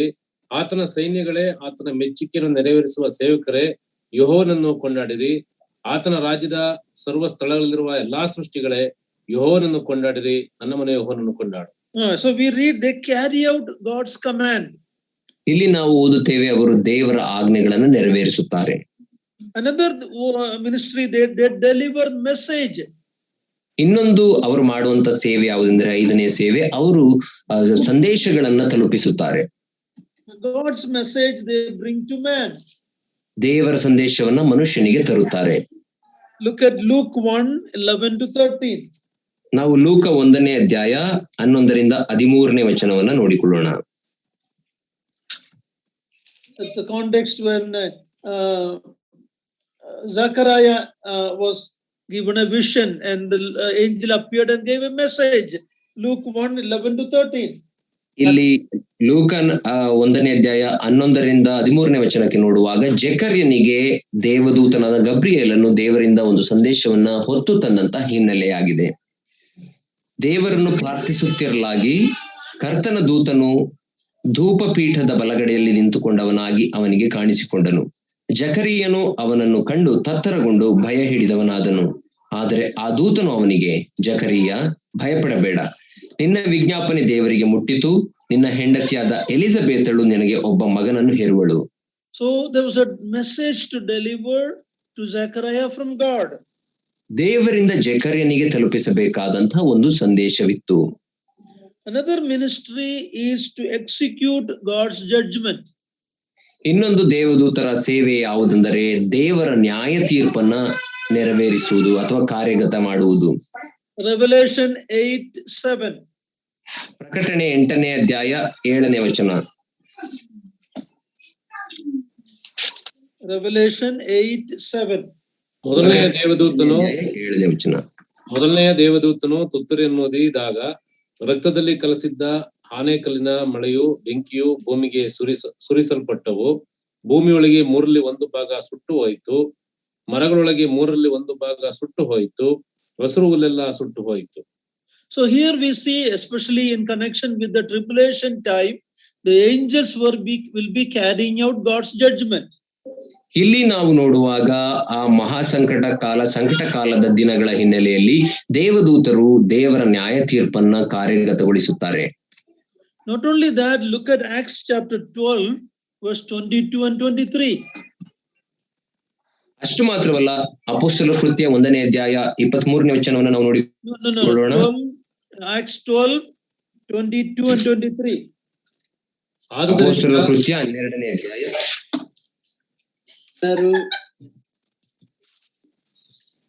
Read brother. ಕೂಡಿದ್ದ ಜನರು ಇದು ಮನುಷ್ಯನ ನುಡಿಯಲ್ಲ, ದೇವರ ನುಡಿಯೇ ಎಂದು ಆರ್ಭಟಿಸಿದರು. ಆ ಘನವನ್ನು ಅವನು ದೇವರಿಗೆ ಸಲ್ಲಿಸದೆ ಹೋದುದರಿಂದ ಕರ್ತನ ದೂತನು ಆ ಕ್ಷಣದಲ್ಲೇ ಅವನನ್ನು ಬಡಿದನು, ಅವನು ಹುಳ ಬಿದ್ದು ಸತ್ತನು. Here we read about Herod, how the angel struck him and he was eaten by worms and died. ಇಲ್ಲಿ ನಾವು ಅರಸನಾದಂತ ಹೆರೋದನ ಕುರಿತಾಗಿ ನಾವು ನೋಡುತ್ತೇವೆ, ಹೇಗೆ ಆತನು ದೇವದೂತನಿಂದ ಹೊಡೆಯಲ್ಪಟ್ಟನು ಮತ್ತು ಹುಳ ಬಿದ್ದು ಸತ್ತನು ಎಂಬುದಾಗಿ ನೋಡುತ್ತೇವೆ. So not only in the future, in the past also God used the angels to execute God's judgment on individuals and then on nations, on people. ಭವಿಷ್ಯದಲ್ಲಿ ಮಾತ್ರವಲ್ಲ, ಬದಲಾಗಿ ಭೂತಕಾಲದಲ್ಲಿಯೂ ಕೂಡ ಹಿಂದೆಯೂ ಚರಿತ್ರೆಯಲ್ಲಿ ದೇವರು ದೇವದೂತರನ್ನ ಮನುಷ್ಯರಿಗೆ ಮತ್ತು ಅಧಿಪತಿಗಳಿಗೆ ನ್ಯಾಯ ತೀರ್ಪನ್ನ ಸಲ್ಲಿಸುವುದಕ್ಕಾಗಿ ಉಪಯೋಗಿಸಿದ್ದಾನೆ. Now we know that in Sodom and Gomorrah, God sent angels to rain fire and brimstone on that wicked city. ನಾವು ಸೊದೋಮ ಗೊಮೋರ ಪಟ್ಟಣಗಳ ಕಥೆಯಲ್ಲಿಯೂ ಕೂಡ ನಾವು ನೋಡುವಾಗ ಆ ಹಿನ್ನೆಲೆಯಲ್ಲಿ ಚರಿತ್ರೆಯಲ್ಲಿ ಅವುಗಳ ಮೇಲೆ ಬೆಂಕಿ ಗಂಧಕಗಳನ್ನು ಸುರಿಸುವುದಕ್ಕಾಗಿಯೂ ಕೂಡ ದೇವದೂತರನ್ನ ದೇವರು ಕಳಿಸಿದನು. Another service is to communicate God's revelation. ಇನ್ನೊಂದು ದೇವದೂತರ ಸೇವೆ ಏನಾಗಿದೆ ಎಂದರೆ ದೇವರ ಪ್ರಕಟಣೆಯನ್ನ ತಿಳಿಸುವುದೇ ಆಗಿದೆ. Hebrews chapter 2 verse 2. ಇಬ್ರಿಯರಿಗೆ ಬರೆದ ಪತ್ರಿಕೆ 2ನೇ ಅಧ್ಯಾಯ 2ನೇ ವಚನ. ಯಾಕಂದರೆ ದೇವದೂತರ ಮೂಲಕ ಹೇಳಲ್ಪಟ್ಟ ವಾಕ್ಯವು ಸ್ಥಿರವಾಗಿದ್ದು ಅದನ್ನು ಮೀರಿ ಮಾಡಿದ ಪ್ರತಿಯೊಂದು ತಪ್ಪಿಗೂ ಅವಿಧೇಯತ್ವಕ್ಕೂ ನ್ಯಾಯವಾದ ಪ್ರತಿಫಲ ಉಂಟಾದ ಮೇಲೆ. Here we understand that the Mosaic law given on Mount Sinai was given at the mediatory role of the angels. ಇಲ್ಲಿ ನಾವು ನೋಡುವಾಗ ಸಿನಾಯ್ ಬೆಟ್ಟದ ಮೇಲೆ ಮೋಶೆಗೆ ದೇವರಿಂದ ಆ ಧರ್ಮಶಾಸ್ತ್ರವು ದಶಾಜ್ಞೆಗಳು ಕೊಡಲ್ಪಟ್ಟಾಗ ಅದು ದೇವದೂತರ ಮಧ್ಯಸ್ಥಿಕೆಯಲ್ಲಿ ಕೊಡಲ್ಪಟ್ಟಿತು. The same truth we read in Galatians chapter 3 verse 19. ಇದೇ ಸತ್ಯವನ್ನು ನಾವು ಗಲಾತ್ಯದವರಿಗೆ ಬರೆದ ಪತ್ರಿಕೆ 3ನೇ ಅಧ್ಯಾಯ 19ನೇ ವಚನದಲ್ಲಿ ಓದುತ್ತೇವೆ. ಗಲಾತ್ಯ 3. ಸಹೋದರರು ಸಿಕ್ಕಿದ್ರೆ ಓದ್ರಿ, ಸೊ ನಿರಂಜನಕ್ಕೆ ಸ್ವಲ್ಪ ಉಸಿರಾಡುವ ಸಮಯ ಸಿಕ್ಲಿ ಪ್ಲೀಸ್. ಮೋಶೆಯ ಧರ್ಮಶಾಸ್ತ್ರವು ಯಾತಕ್ಕೆ? ವಾಗ್ದಾನದಲ್ಲಿ ಸೂಚಿತನಾದವನು ಹುಟ್ಟಿ ಬರುವ ತನಕ ದೇವರು ಇಂತಿಂತದ್ದು ಅಪರಾಧವೆಂದು ತೋರಿಸುವುದಕ್ಕಾಗಿ ಅದನ್ನು ವಾಗ್ದಾನದ ತರುವಾಯ ನೇಮಿಸಿ ದೇವದೂತರ ಮುಖಾಂತರ ಒಬ್ಬ ಮಧ್ಯಸ್ಥನ ಕೈಯಲ್ಲಿ ಕೊಟ್ಟನು. We see here how the law was given through the angels to Moses. ಇಲ್ಲಿ ನಾವು ನೋಡುತ್ತೇವೆ ಹೇಗೆ ಧರ್ಮಶಾಸ್ತ್ರವು ಒಬ್ಬ ದೇವದೂತನ ಮುಖಾಂತರ ಮೋಶೆಗೆ ಕೊಡಲ್ಪಟ್ಟಿತು ಎಂಬುದಾಗಿ. If I'm referring lot of verses, if you write it down, you will be able to study it. Please do that, okay? Daniel chapter 9 verse 20 to 27. ನಾನು ಅನೇಕ ವಚನ ಭಾಗಗಳನ್ನು ನಿಮಗೆ ಹೇಳುತ್ತಿದ್ದೇನೆ, ಆದ್ದರಿಂದ ನೀವು ಬರೆದುಕೊಳ್ಳುವುದಾದರೆ ನಿಮಗೆ ಅಧ್ಯಯನಕ್ಕೆ ಅತ್ಯಂತ ಅನುಕೂಲವಾಗುತ್ತದೆ. ಇನ್ನೊಂದು ವಾಕ್ಯ ಭಾಗ ದಾನಿಯೇಲನ ಪ್ರವಾದನೆಯ ಗ್ರಂಥ 9ನೇ ಅಧ್ಯಾಯ 20 to 27. 20ರಿಂದ 27ನೇ ವಚನ. ನಾನು ಬಾಯಿ ಬಿಟ್ಟು ಬೇಡಿಕೊಂಡು ನನ್ನ ಮತ್ತು ನನ್ನ ಜನರಾದ ಇಸ್ರಾಯೇಲರ ಪಾಪವನ್ನು ಅರಿಕೆ ಮಾಡುತ್ತಾ ನನ್ನ ದೇವರ ಪವಿತ್ರ ಪರ್ವತದ ವಿಷಯವಾಗಿ ನನ್ನ ದೇವರಾದ ಯೆಹೋವನಿಗೆ ಭಿನ್ನವಿಸಿ ಪ್ರಾರ್ಥಿಸಿರುವಾಗಲೇ ಮೊದಲು ನನ್ನ ಕನಸಿನಲ್ಲಿ ಕಂಡ ಗಬ್ರಿಯೇಲನೆಂಬ ಪುರುಷನು ಹೊಸರಾಗಿ ಹಾರಿ ಬಂದು ಸಂಧ್ಯಾ ನೈವೇದ್ಯ ಸಮಯದಲ್ಲಿ ನನ್ನನ್ನು ಸೇರಿ ನನ್ನೊಂದಿಗೆ ಹೀಗೆ ಮಾತನಾಡಿ ಉಪದೇಶಿಸಿದನು. ದಾನಿಯೇಲನೇ, ನಿನಗೆ ಜ್ಞಾನ ಬೋಧೆ ಮಾಡುವುದಕ್ಕೆ ಈಗ ಬಂದೆನು. ನಿನ್ನ ವಿಜ್ಞಾಪನೆಯು ಆರಂಭದಲ್ಲಿಯೇ ದೇವರ ಅಪ್ಪಣೆ ಆಯಿತು. ಅದನ್ನು ನಿನಗೆ ತಿಳಿಸಲು ಇಲ್ಲಿಗೆ ಬಂದಿದ್ದೇನೆ. ನೀನು ದೇವರಿಗೆ ಅತಿ ಪ್ರಿಯನು. ಈ ದೈವೋಕ್ತಿಯನ್ನು ಯೋಚಿಸು, ಈ ದರ್ಶನವನ್ನು ಗ್ರಹಿಸಿಕೊ. ಮುಂದಕ್ಕೆ ಹೋದ್ರಿ ಬ್ರದರ್, ಮುಂದಕ್ಕೆ ಹೋದ್ರಿ. ಆದ ಅಧರ್ಮವನ್ನು ಕೊನೆಗಾಣಿಸುವುದು, ಪಾಪಗಳನ್ನು ತೀರಿಸುವುದು, ಅಪರಾಧವನ್ನು ನಿವಾರಿಸುವುದು, ಸನಾತನ ಧರ್ಮವನ್ನು ಸ್ಥಾಪಿಸುವುದು, ಕನಸನ್ನು ಪ್ರವಾದಿಯ ನುಡಿಯನ್ನು ಮುದ್ರೆ ಹಾಕಿ ಯಥಾರ್ಥತ ಮಾಡುವುದು, ಅತಿ ಪರಿಶುದ್ಧವಾದನ್ನು ಅಭಿಷೇಕಿಸುವುದು, ಇವೆಲ್ಲ ನೆರವೇರುವುದಕ್ಕೆ ಮೊದಲು ನಿನ್ನ ಜನಕ್ಕೂ ನಿನ್ನ ಪರಿಶುದ್ಧ ಪುರಕ್ಕೂ 70 ವಾರಗಳು ಕಳೆಯಬೇಕು ಎಂದು ನಿಷ್ಕರ್ಷೆಯಾಗಿದೆ. ಇದನ್ನು that is enough, brother. So this is known, this 70-week prophecy is one of the key prophecies in the Bible.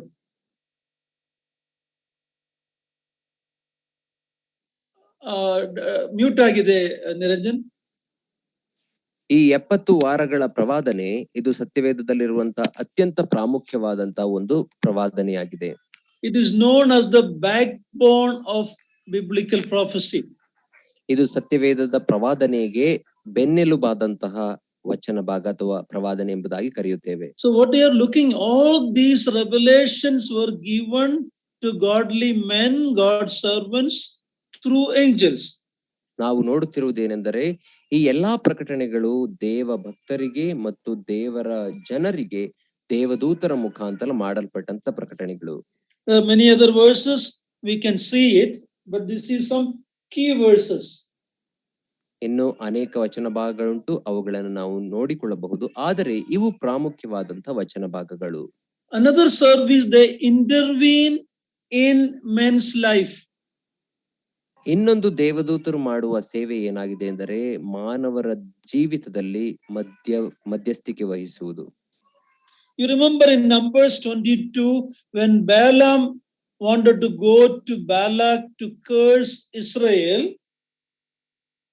Aranya Kanda 22ನೇ ಅಧ್ಯಾಯದಲ್ಲಿ ನಾವು ನೋಡುವಾಗ ಪ್ರವಾದಿಯಾದ ಬಿಳಾಮನು ಅರಸನಾದ ಬಾಲಾಕನ ಬಳಿಗೆ ಹೋಗಿ ಇಸ್ರಾಯೇಲರನ್ನ ಶಪಿಸಬೇಕು ಎಂಬುದಾಗಿ ಆಲೋಚಿಸುವಾಗ there was an angel that came, intervened, and we remember the donkey opening the mouth and speaking, because the donkey could see what was happening when this false prophet couldn't see what was happening. ಅಲ್ಲಿ ಒಬ್ಬ ದೇವದೂತನು ಬಂದು ಮಧ್ಯದಲ್ಲಿ ನಿಂತುಕೊಂಡು ಆತನು ಹಾಗೆ ಮಾಡದ ಹಾಗೆ ತಡೆದನು. ಆಗ ಆ ಒಂದು ಕತ್ತೆಯು ಬಾಯಿ ತೆರೆದು ಮಾತನಾಡುವುದನ್ನು ನಾವು ನೋಡುತ್ತೇವೆ. ಮುಂದೆ ಆಗುವಂತ ಸಂಗತಿಯನ್ನ ಆ ಕತ್ತೆಯು ನೋಡಿತು, ಆದರೆ ಆ ಬಾಲಾಕನು ಬಿಳಾಮನು ನೋಡಲಿಕ್ಕಾಗಲಿಲ್ಲ. It's a very interesting statement, because today the wise people of the world don't understand God's plan, but we who are like donkeys, we were worthless. Our eyes are open to see the revelation of God. What an amazing, hallelujah. What a privilege we are given when the wise men of the world don't know. ಇದು ಒಂದು ಅತ್ಯಂತ ಪ್ರಾಮುಖ್ಯವಾದಂತಹ ಹೇಳಿಕೆಯಾಗಿದೆ. ಏನೆಂದರೆ ಈ ಲೋಕದಲ್ಲಿರುವಂತಹ ಜ್ಞಾನಿಗಳು ಎಂಬಂತಹ ಜನಗಳು ಅವರು ದೇವರ ಪ್ರೀತಿಯನ್ನ ಆತನ ಕಾರ್ಯಗಳನ್ನ ಅರ್ಥ ಮಾಡಿಕೊಳ್ಳಲಿಕ್ಕೆ ಗ್ರಹಿಸಲಿಕ್ಕೆ ಸಾಧ್ಯವಾಗಲಿಲ್ಲ. ಆದರೆ ಈ ಲೋಕದವರ ದೃಷ್ಟಿಯಲ್ಲಿ ಕತ್ತೆಗಳ ಹಾಗಿರುವಂತಹ ನಾವು, ಅಲ್ಪರಾದಂತಹ ನಾವು ದೇವರ ಪ್ರೀತಿ ಆತನ ಕಾರ್ಯಗಳನ್ನ ಗ್ರಹಿಸಿಕೊಳ್ಳುವ ಹಾಗೆ ದೇವರು ಕೃಪೆ ತೋರಿದ್ದಾನೆ. Another time when angels intervened, we see that in Genesis 19:15. ಇನ್ನೊಂದು ಸಮಯದಲ್ಲಿ ದೇವದೂತರು ಮಧ್ಯವರ್ತಿಕೆಯನ್ನು ವಹಿಸಿ ಬಂದದ್ದನ್ನು ನಾವು ನೋಡುವಾಗ ಆದಿಕಾಂಡ 19ನೇ ಅಧ್ಯಾಯ verse 15. 15ನೇ ವಚನದಲ್ಲಿ ಹೊತ್ತು ಮೂಡುವುದಕ್ಕೆ ಮುಂಚೆ ಆ ದೂತರು ಲೋಟನಿಗೆ, ನೀನೆದ್ದು ಇಲ್ಲಿರುವ ನಿನ್ನ ಹೆಂಡತಿಯನ್ನು ನಿನ್ನ 2 ಹೆಣ್ಣು ಮಕ್ಕಳನ್ನು ಬೇಗ ಕರಕೊಂಡು ಹೋಗು, ಊರಿಗೆ ಉಂಟಾಗುವ ದಂಡನೆಯಿಂದ ನಿನಗೂ ನಾಶ ಉಂಟಾದೀತು ಎಂದು ಹೇಳಿ ತ್ವರೆಪಡಿಸಿದರು. We see the angels pulling Lot and his family out from Sodom and Gomorrah. ನಾವು ಇಲ್ಲಿ ಲೋಟನನ್ನ ದೇವದೂತರು ಸೊದೋಮ್ ಗೊಮೋರ ಪಟ್ಟಣದಿಂದ ಕೈ ಹಿಡಿದು ಹೊರಗೆ ತೆಗೆದುಕೊಂಡು ಬರುವುದನ್ನು ನೋಡುತ್ತೇವೆ. So these are some of the major ministry of angels to God and God's people. ಇದು ದೇವದೂತರು ದೇವರಿಗೂ ಮತ್ತು ದೇವ ಜನರಿಗೂ ಮಾಡುವಂತಹ ಕೆಲವು ಪ್ರಾಮುಖ್ಯವಾದಂತಹ ಸೇವೆಗಳಾಗಿವೆ. They worship God. ಅವರು ದೇವರನ್ನ ಆರಾಧಿಸುತ್ತಾರೆ. They serve God and his people. ಅವರು ದೇವರ ಜನರನ್ನ ಸೇವಿಸುತ್ತಾರೆ. They praise God. ದೇವರನ್ನ ಸ್ತುತಿಸುತ್ತಾರೆ, they carry out God's command, ದೇವರ ಆಜ್ಞೆಯನ್ನ ನೆರವೇರಿಸುತ್ತಾರೆ, they deliver message from God, ದೇವರಿಂದ ಸಂದೇಶವನ್ನ ತಲುಪಿಸುತ್ತಾರೆ, they execute God's judgment, ದೇವರ ನ್ಯಾಯ ತೀರ್ಪನ್ನ ಕಾರ್ಯಗತಗೊಳಿಸುತ್ತಾರೆ, they communicate revelation of God, ದೇವರ ಪ್ರಕಟಣೆಯನ್ನ ತಿಳಿಸುತ್ತಾರೆ, and they intervene in man's life. ಮತ್ತು ಮಾನವರ ಜೀವಿತಗಳಲ್ಲಿ ಮಧ್ಯವರ್ತಿಕೆ ವಹಿಸುತ್ತಾರೆ. You didn't think there is so much to study about angels, right? ನೀವು ದೇವದೂತರ ಕುರಿತಾಗಿ ಇಷ್ಟೆಲ್ಲ ಅಧ್ಯಯನ ಮಾಡಬಹುದು ಎಂಬುದಾಗಿ ನೆನೆಸಿರಲಿಲ್ಲ ಎಂಬುದಾಗಿ ನೆನೆಸುತ್ತೇನೆ. There is much more. ಇದಕ್ಕಿಂತ ಇನ್ನೂ ಹೆಚ್ಚಾದ ಸಂಗತಿಗಳು ಉಂಟು. Now we will look at the angels' ministry in the life of Jesus Christ. ಈಗ ನಾವು ಯೇಸು ಕ್ರಿಸ್ತನ ಜೀವಿತದಲ್ಲಿ ದೇವದೂತರ ಸೇವೆ ಏನಾಗಿತ್ತು ಎಂಬುದಾಗಿ ಅಧ್ಯಯನ ಮಾಡಿಕೊಳ್ಳೋಣ. During our Lord's earthly life here, ನಮ್ಮ ಕರ್ತನ ಅಂತ ಯೇಸು ಕ್ರಿಸ್ತನ ಭೂಲೋಕದ ಆ ಜೀವಿತಾವಧಿಯಲ್ಲಿ the angels played a very significant role in his life. ಆತನ ಜೀವಿತದಲ್ಲಿ ದೇವದೂತರು ಅತ್ಯಂತ ಪ್ರಮುಖ ಪಾತ್ರವನ್ನು ವಹಿಸಿದರು. Luke 1:26 to 33 shows that they announced the birth of the Lord Jesus. ಲೂಕ 1ನೇ ಅಧ್ಯಾಯ 26 to 33. 26ರಿಂದ 33ನೇ ವಚನಗಳವರೆಗೆ ನಾವು ನೋಡುವಾಗ ಕರ್ತನ ಜನನವನ್ನ ಅವರು ಪ್ರಸಿದ್ಧಪಡಿಸಿದರು. Again, we won't be reading all the verses. We know these verses, but make a note of it and you study the details. ನಾವು ಈ ಎಲ್ಲಾ ವಚನಗಳನ್ನ ಮತ್ತೆ ಓದಲಿಕ್ಕೆ ಹೋಗುವುದಿಲ್ಲ, ಯಾಕೆಂದ್ರೆ ಇವೆಲ್ಲ ತಿಳಿದಿರುವಂತ ವಚನಗಳು, ಆದರೆ ಇವುಗಳನ್ನು ನೀವು note ಮಾಡಿಕೊಳ್ಳಿರಿ. We hear angels going to Mary, angels going to Mary and telling that she will be giving birth to a child. ಮತ್ತು ದೇವದೂತನು ಮೇರಿಯ ಬಳಿಗೆ, ಮರಿಯಳ ಬಳಿಗೆ ಹೋಗಿ ಅವಳಿಗೆ ಒಂದು ಸಂದೇಶವನ್ನು ಕೊಟ್ಟು ನೀನು ಒಂದು ಮಗುವನ್ನ ಹೆರುತ್ತಿ ಎಂಬುದಾಗಿ ಹೇಳುವುದನ್ನ ನಾವು ನೋಡುತ್ತೇವೆ. So the angels announced his birth. ಆದ್ದರಿಂದ ದೇವದೂತರು ಕರ್ತನ ಜನನವನ್ನ ಮುಂತಿಳಿಸಿದರು. When you come to Luke chapter 2 verse 8 to 15, ನೀವು ಲೂಕನ ಸುವಾರ್ತೆ 2ನೇ ಅಧ್ಯಾಯ 8ರಿಂದ 15ನೇ ವಚನಗಳನ್ನ ನೋಡುವಾಗ we read an angel and a host of angels sang and praised the Lord God when Jesus was born. ಅಲ್ಲಿ ಯೇಸು ಕ್ರಿಸ್ತನು ಹುಟ್ಟಿದಾಗ ಒಬ್ಬ ದೇವದೂತನು ಅವನೊಟ್ಟಿಗೆ ಒಂದು ದೇವದೂತರ ದೊಡ್ಡ ಹಿಂಡು ಹಾಡನ್ನ ಹಾಡಿಕೊಂಡು ಸ್ತೋತ್ರ ಸಲ್ಲಿಸುತ್ತಾ ದೇವರಿಗೆ ಕರ್ತನ ಜನನದ ಕುರಿತಾಗಿ ಸಂತೋಷ ಆಚರಿಸಿದ್ದನ್ನು ನೋಡುತ್ತೇವೆ. And a multitude of heavenly hosts we read. ಅಲ್ಲಿ ನಾವು ನೋಡುವಾಗ ಪರಲೋಕದಲ್ಲಿ ಒಂದು ದೊಡ್ಡ ಮಹಾ ಸಮೂಹವು ದೇವದೂತರ ಸಮೂಹವು chapter 2 verse 13. 2ನೇ ಅಧ್ಯಾಯ ಲೂಕ 13ನೇ ವಚನವನ್ನ ನಾವು ನೋಡಿಕೊಳ್ಳೋಣ. ಪಕ್ಕನೆ ಆ ದೂತನ ಸಂಗಡ ಪರಲೋಕ ಸೈನ್ಯದವರ ಒಂದು ದೊಡ್ಡ ಗುಂಪು ಕಾಣಿಸಿಕೊಂಡು. So there was a host of angels who were singing glory to God at the birth of the Lord Jesus Christ. ಅಲ್ಲಿ ಒಂದು ದೇವದೂತರ ದೊಡ್ಡ ಗುಂಪು ಯೇಸು ಕ್ರಿಸ್ತನ ಜನನದ ಸಂದರ್ಭದಲ್ಲಿ ದೇವರಿಗೆ ಸ್ತೋತ್ರವನ್ನ ಮಹಿಮೆಯನ್ನ ಹಾಡಿದರು.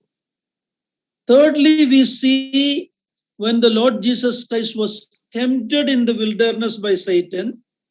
ಮೂರನೇದಾಗಿ ನಾವು ನೋಡುವಾಗ ಯೇಸು ಕ್ರಿಸ್ತನು ಅಡವಿಯಲ್ಲಿ ಸೈತಾನನಿಂದ ಶೋಧನೆಗೆ ಒಳಪಟ್ಟಾಗ, after the Satan left him, we read in Matthew 4:11, the angels came and ministered to him. 4:11, Matthew 4:11. ಮತ್ತಾಯ 4ನೇ ಅಧ್ಯಾಯ 11ನೇ ವಚನದಲ್ಲಿ ಸೈತಾನನು ಯೇಸು ಕ್ರಿಸ್ತನನ್ನ ಬಿಟ್ಟು ಹೋದಾಗ ದೇವದೂತರು ಬಂದು ಆತನಿಗೆ ಸೇವೆ ಮಾಡಿದರು ಎಂಬುದಾಗಿ ನೋಡುತ್ತೇವೆ. It's an amazing thing. Here the angels coming, ministering the Lord who was fasting for 40 days. ಇದು ಒಂದು ಅದ್ಭುತವಾದಂತ ಸಂಗತಿ. ದೇವದೂತರು ಬಂದು 40 ದಿನಗಳವರೆಗೆ ಉಪವಾಸ ಮಾಡಿದಂತಹ ಕರ್ತನಿಗೆ ಸೇವೆ ಮಾಡಿದರು. When Satan left him, the angels ministered to him. ಸೈತಾನನು ಬಿಟ್ಟು ಹೋದಾಗ ದೇವದೂತರು ಬಂದು ಆತನಿಗೆ ಉಪಚಾರ ಮಾಡಿದರು. The next verse is even more surprising to me. Luke chapter 22 verse 43. ಮುಂದಿನ ವಾಕ್ಯ ಭಾಗ ನನಗೆ ಇನ್ನೂ ಅತ್ಯಂತ ಆಶ್ಚರ್ಯವೆನಿಸುತ್ತದೆ. ಲೂಕನ ಸುವಾರ್ತೆ 22ನೇ ಅಧ್ಯಾಯ 23ನೇ ವಚನ. 43. 43ನೇ ವಚನ. ಆಗ ಪರಲೋಕದಿಂದ ಬಂದ ಒಬ್ಬ ದೇವದೂತನು ಆತನಿಗೆ ಕಾಣಿಸಿಕೊಂಡು ಆತನನ್ನು ಬಲಪಡಿಸಿದನು. I cannot understand this. This is what happened in the Garden of Gethsemane. ಇದನ್ನ ಅರ್ಥ ಮಾಡಿಕೊಳ್ಳಲಿಕ್ಕೆ ನನಗೆ ಸ್ವಲ್ಪ ಕಷ್ಟವಾಗುತ್ತದೆ. ಇದು ಗೆತ್ಸೆಮನೆ ತೋಟದಲ್ಲಿ ನಡೆದ ಸಂಗತಿ. After the Lord surrendered his will, and is not my will but thy will be done, when his sweat was like blood, he fell flat on the ground and praying to his Father. We cannot fully understand the depth of his agony he went through. ಇಲ್ಲಿ ನಾವು ನೋಡುವಾಗ ಯೇಸು ಕ್ರಿಸ್ತನು ನನ್ನ ಚಿತ್ತವಲ್ಲ ನಿನ್ನ ಚಿತ್ತವೇ ನೆರವೇರ್ಲಿ ಎಂಬುದಾಗಿ ತಂದೆಯಾದ ದೇವರಿಗೆ ತನ್ನನ್ನು ಸಂಪೂರ್ಣವಾಗಿ ಒಪ್ಪಿಸಿಕೊಟ್ಟಾಗ ಆತನ ಬೆವರಿನ ಹನಿಗಳು ರಕ್ತದೋಪಾದಿಯಲ್ಲಿ ಬಿದ್ದವು ಎಂಬುದಾಗಿ ನಾವು ನೋಡಿಕೊಳ್ಳುತ್ತೇವೆ. ನಂತರ ದೇವದೂತರು ಬಂದು ಸೇವೆ ಮಾಡಿದರು. ಆತನ ನೋವಿನ ದುಃಖದ ಆಳವನ್ನು ನಾವು ಅರ್ಥ ಮಾಡಿಕೊಳ್ಳಲಿಕ್ಕೆ ಸಾಧ್ಯವಿಲ್ಲ. But there we read that the angels came and strengthened him. ಅಲ್ಲಿ ನಾವು ಓದುತ್ತೇವೆ, ಆದರೆ ದೇವದೂತರು ಬಂದು ಆತನನ್ನ ಬಲಪಡಿಸಿದರು. He is the Balashali. He is the Almighty God, and he is strengthened by the angels. I cannot fully understand that. ಆತನೇ ಸರ್ವಶಕ್ತನಾದಂತ ದೇವರು, ಬಲಶಾಲಿಯಾದಂತ ದೇವರು, ಆದರೆ ಆತನಿಗೆ ದೇವದೂತರು ಬಂದು ಬಲಪಡಿಸಿದರು ಎಂಬುದಾಗಿ ನಾವು ನೋಡುವಾಗ ಅದನ್ನು ನಾನು ಸಂಪೂರ್ಣವಾಗಿ ಸರಿಯಾಗಿ ಅರ್ಥ ಮಾಡಿಕೊಳ್ಳಲಿಕ್ಕೆ ಸಾಧ್ಯವೇ ಇಲ್ಲ. It is beyond my comprehension. How can the Lord humble to that level that an angel could strengthen him, or he could receive the ministry of angels and be strengthened? Oh, my brothers and sisters, I cannot fathom that. ಆದರೆ ಅದು ನಮ್ಮ ನಿಲುಕೆಗೆ ಮೀರಿದಂಥದ್ದು. ಸರ್ವಶಕ್ತನಾದಂತಹ ದೇವರು, ಕರ್ತನು, ಆತನು ದೇವದೂತರಿಂದ ಬಲವನ್ನು ಹೊಂದುವುದು, ಅವರಿಂದ ಸಹಾಯವನ್ನು ಹೊಂದುವುದು ಎಂಬುದಾಗಿ ಹೇಳುವಾಗ ಅಷ್ಟು ತಗ್ಗಿಸಿಕೊಳ್ಳಲಿಕ್ಕೆ ಹೇಗೆ ಸಾಧ್ಯ? ನನ್ನ ಪ್ರಿಯ ಸಹೋದರ ಸಹೋದರಿಯರೇ, ಇದನ್ನ ಅರ್ಥ ಮಾಡಿಕೊಳ್ಳಲಿಕ್ಕೆ ನಮಗೆ ತುಂಬಾ ಕಷ್ಟವಾದಂತ ಸಂಗತಿ. We read in the gospel that to defeat the strong enemy Satan, one who is stronger than him came, and that is the Lord Jesus. Now he is strengthened by an angel. Can you imagine that? ನಾವು ಸುವಾರ್ತೆಯ ಪುಸ್ತಕಗಳಲ್ಲಿ ನಾವು ನೋಡುವಾಗ ಆ ಸೈತಾನನಾದಂತಹ ಬಲಶಾಲಿಯಾದ ಸೈತಾನನ ಸೋಲಿಸಲಿಕ್ಕೆ ದೇವರೇ ಆತನು ಅವನಿಗಿಂತ ಶಕ್ತನಾದಂತಹ ದೇವರೇ ಆತನು ಇಳಿದು ಬಂದನು. ಆದರೆ ಇಲ್ಲಿ ಆ ದೇವದೂತರಿಂದ ಆತನು ಸಹಾಯವನ್ನು ಹೊಂದುತ್ತಿದ್ದಾನೆ. These are things beyond our full understanding. ಇದು ನಮ್ಮ ಸಂಪೂರ್ಣ ನಿಲುಕಿಗೆ ಮೀರಿದಂತ ಸಂಗತಿಗಳು. In Psalm 91 verse 11 and 12, ಕೀರ್ತನೆ 91 11 ಮತ್ತು 12ನೇ ವಚನವನ್ನು ನಾವು ನೋಡುವಾಗ, please read Psalm 91 11 and 12.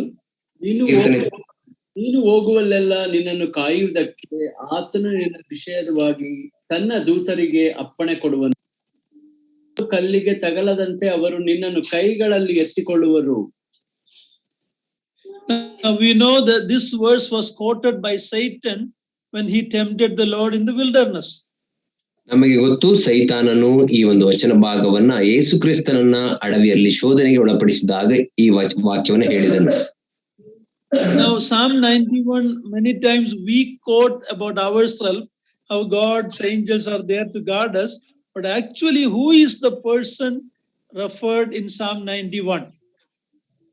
ಮತ್ತು ನಾವು ಕೂಡ ಅನೇಕ ಸಂದರ್ಭಗಳಲ್ಲಿ ಈ ವಚನ ಭಾಗವನ್ನ ನಮಗೆ ನಾವು ಅನ್ವಯಿಸಿಕೊಂಡು ದೇವರು ನಮ್ಮ ಕಾಲು ಕಲ್ಲಿಗೆ ತಗಲ ಹಾಗೆ ದೇವದೂತರನ್ನ ಕಾವಲಾಗಿ ಕೊಟ್ಟಿದ್ದಾನೆ ಎಂಬುದಾಗಿ ನಾವು ನೆನೆಸುತ್ತೇವೆ. ಆದರೆ ಇಲ್ಲಿ ನಿಜವಾಗಿಯೂ ಯಾರಿಗಾಗಿ ದೇವರು ತನ್ನ ದೂತರನ್ನ ಕಾವಲಾಗಿ ಕೊಟ್ಟಿದ್ದಾನೆ? No, the Psalm 91, who is it mainly referring to? ಕೀರ್ತನೆ 91ನೇ ಅಧ್ಯಾಯ ಅದು ಪ್ರಮುಖವಾಗಿ ಯಾರಿಗಾಗಿ, ಅದು ಯಾರನ್ನ ಕುರಿತಾಗಿ ಮಾತನಾಡುತ್ತಿದೆ? It is a messianic psalm about the Lord Jesus Christ. ಇದು ನಮ್ಮ ಕರ್ತನಾದಂತ ಯೇಸು ಕ್ರಿಸ್ತನ ಕುರಿತಾದಂತ ಮೆಸ್ಸಿಯನ ಕೀರ್ತನೆ ಆಗಿದೆ. So that is the fulfillment. God's angels were guarding him. ಅದು ದೇವರ ದೇವದೂತರು ಆತನನ್ನ ಕಾಯುತ್ತಾರೆ ಎಂಬಂತಹ ಆ ಒಂದು ಪ್ರವಾದನೆಯ ನೆರವೇರುವಿಕೆ.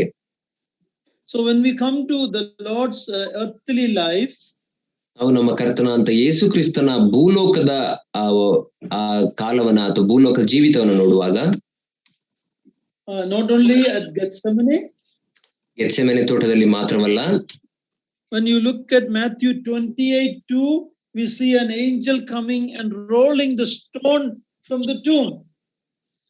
ಆತನ ಪುನರುತ್ಥಾನದ ಸಮಯದಲ್ಲಿಯೂ ಕೂಡ ಒಬ್ಬ ದೇವದೂತನು ಬಂದು ಆ ಸಮಾಧಿಗೆ ಒರಗಿಸಿದ್ದಂತಹ ಆ ಕಲ್ಲನ್ನ ಜರುಗಿಸುವುದರ ವಿಷಯದಲ್ಲಿ ನಾವು ನೋಡುತ್ತೇವೆ. Of course, that was not so Jesus could come out. That was not the reason why the stone was moved. ಆ ಕಲ್ಲನ್ನ ಆ ದೇವದೂತನು ಜರುಗಿಸಿದ ಕಾರಣ ಯೇಸು ಕ್ರಿಸ್ತನು ಹೊರಗೆ ಬರಲಿ ಎಂಬುದಾಗಿ ಆ ಕಾರಣಕ್ಕಾಗಿ ಅಲ್ಲ. Even before that he came out. ಅದಕ್ಕಿಂತ ಮುಂಚೆಯೇ ಆತನು ಹೊರಗೆ ಬಂದಿದ್ದನು. It was for the disciples and the ladies to go in and see that his body is not there. ಆದರೆ ಅದು ಆತನ ಶಿಷ್ಯರಿಗಾಗಿಯೂ ಮತ್ತು ಆ ಹೆಂಗಸರಿಗಾಗಿಯೂ ಅವರು ಒಳಗೆ ಹೋಗಿ ಆತನ ದೇಹ ಅಲ್ಲಿಲ್ಲ ಎಂಬುದನ್ನು ತಿಳಿದುಕೊಳ್ಳಲಿ ಎಂಬುದಕ್ಕಾಗಿ. In same Matthew 28:5-7, the angels were the ones who proclaimed his resurrection. ಅದೇ 28ನೆಯ ಅಧ್ಯಾಯ ಮತ್ತಾಯ 28:5-7. 5ರಿಂದ 7ನೇ ವಚನದಲ್ಲಿ ನಾವು ನೋಡುವಾಗ ಆತನ ಪುನರುತ್ಥಾನವನ್ನು ಕೂಡ ಪ್ರಕಟಿಸಿದವರು ದೇವದೂತರೇ. Please read that, Matthew 28:5-7. ಆಗ ದೂತನು ಆ ಹೆಂಗಸರಿಗೆ, ನೀವು ಹೆದರಬೇಡಿರಿ, ಶಿಲುಬೆಗೆ ಹಾಕಲ್ಪಟ್ಟಿದ್ದ ಯೇಸುವನ್ನು ಹುಡುಕುತ್ತಿದ್ದರೆಂದು ಬಲ್ಲೆನು. ಆತನು ಇಲ್ಲಿ ಇಲ್ಲ, ತಾನು ಹೇಳಿದಂತೆ ಎದ್ದಿದ್ದಾನೆ. ಬನ್ನಿ, ಆತನು ಮಲಗಿದ್ದ ಸ್ಥಳವನ್ನು ನೋಡಿರಿ ಮತ್ತು ಬೇಗ ಹೋಗಿ ಆತನ ಶಿಷ್ಯರಿಗೆ, ಸತ್ತವನು ಬದುಕಿದ್ದಾನೆ, ಆತನು ನಿಮ್ಮ ಮುಂದೆ ಗಲಿಲಾಯಕ್ಕೆ ಹೋಗುತ್ತಾನೆ, ಅಲ್ಲಿ ಆತನನ್ನು ಕಾಣುವಿರಿ ಎಂದು ತಿಳಿಸಿರಿ, ನಾನು ನಿಮಗೆ ಹೇಳಿದ್ದೇನೆ, ನೋಡಿರಿ ಎಂದು ಹೇಳಿದನು. Yeah, so they were proclaiming the resurrection news to the women and the disciples. ಇಲ್ಲಿ ಅವರು ಪುನರುತ್ಥಾನದ ಸಂದೇಶವನ್ನ ಆತನ ಶಿಷ್ಯರಿಗೂ ಮತ್ತು ಹೆಂಗಸರಿಗೂ ಪ್ರಕಟಿಸುತ್ತಿದ್ದಾರೆ. Not only that, at the time of the Lord's ascension to heaven in Acts chapter 1 verse 10 and 11, ಅಷ್ಟು ಮಾತ್ರವಲ್ಲ, ನಮ್ಮ ಕರ್ತನ ಅಂತ ಯೇಸು ಕ್ರಿಸ್ತನ ಪರಲೋಕ ಆರೋಹಣದ ಸಮಯದಲ್ಲಿ ಒಂದು ಅಪೊಸ್ತಲರ ಕೃತ್ಯ 1ನೇ ಅಧ್ಯಾಯ 15 ಮತ್ತು 16ನೇ ವಚನದಲ್ಲಿ, verse 10 and 11, 10 ಮತ್ತು 11ನೇ ವಚನ, ಆತನು ಹೋಗುತ್ತಿರುವಾಗ ಅವರು ಆಕಾಶದ ಕಡೆಗೆ ದೃಷ್ಟಿಸಿ ನೋಡುತ್ತಾ ಇರಲಾಗಿ, ಶುಭ ವಸ್ತ್ರಧಾರಿಗಳಾದ 2 ಪುರುಷರು ಪಕ್ಕನೆ ಅವರ ಹತ್ರ ನಿಂತುಕೊಂಡು, ಗಲಿಲಾಯದವರೇ, ನೀವು ಯಾಕೆ ಆಕಾಶದ ಕಡೆಗೆ ನೋಡುತ್ತಾ ನಿಂತಿದ್ದೀರಿ?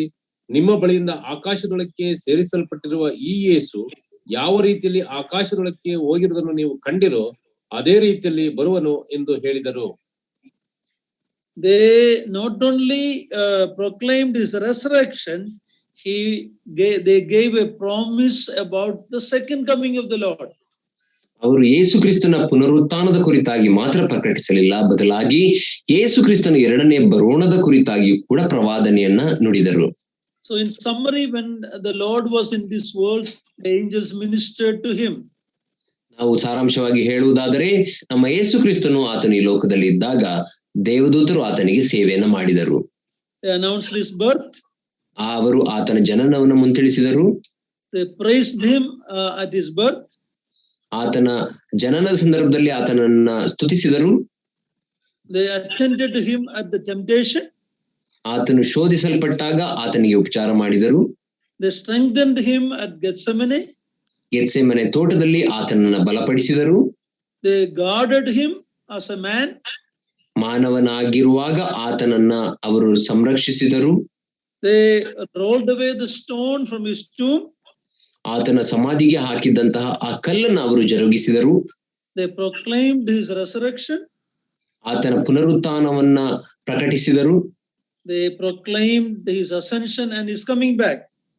ಆತನ ಪರಲೋಕಾರೋಹಣವನ್ನ ಮತ್ತು ಆತನ 2ನೇ ಬರೋಣವನ್ನು ಕೂಡ ಅವರು ತಿಳಿಸಿದರು. So these were some of the ministry of the angels at his first coming. ಯೇಸು ಕ್ರಿಸ್ತನ ಮೊದಲನೇ ಬರೋಣದಲ್ಲಿ ದೇವದೂತರ ಸೇವೆ ಇದಾಗಿದೆ. Now let us look at what will be their ministry in connection with the second coming.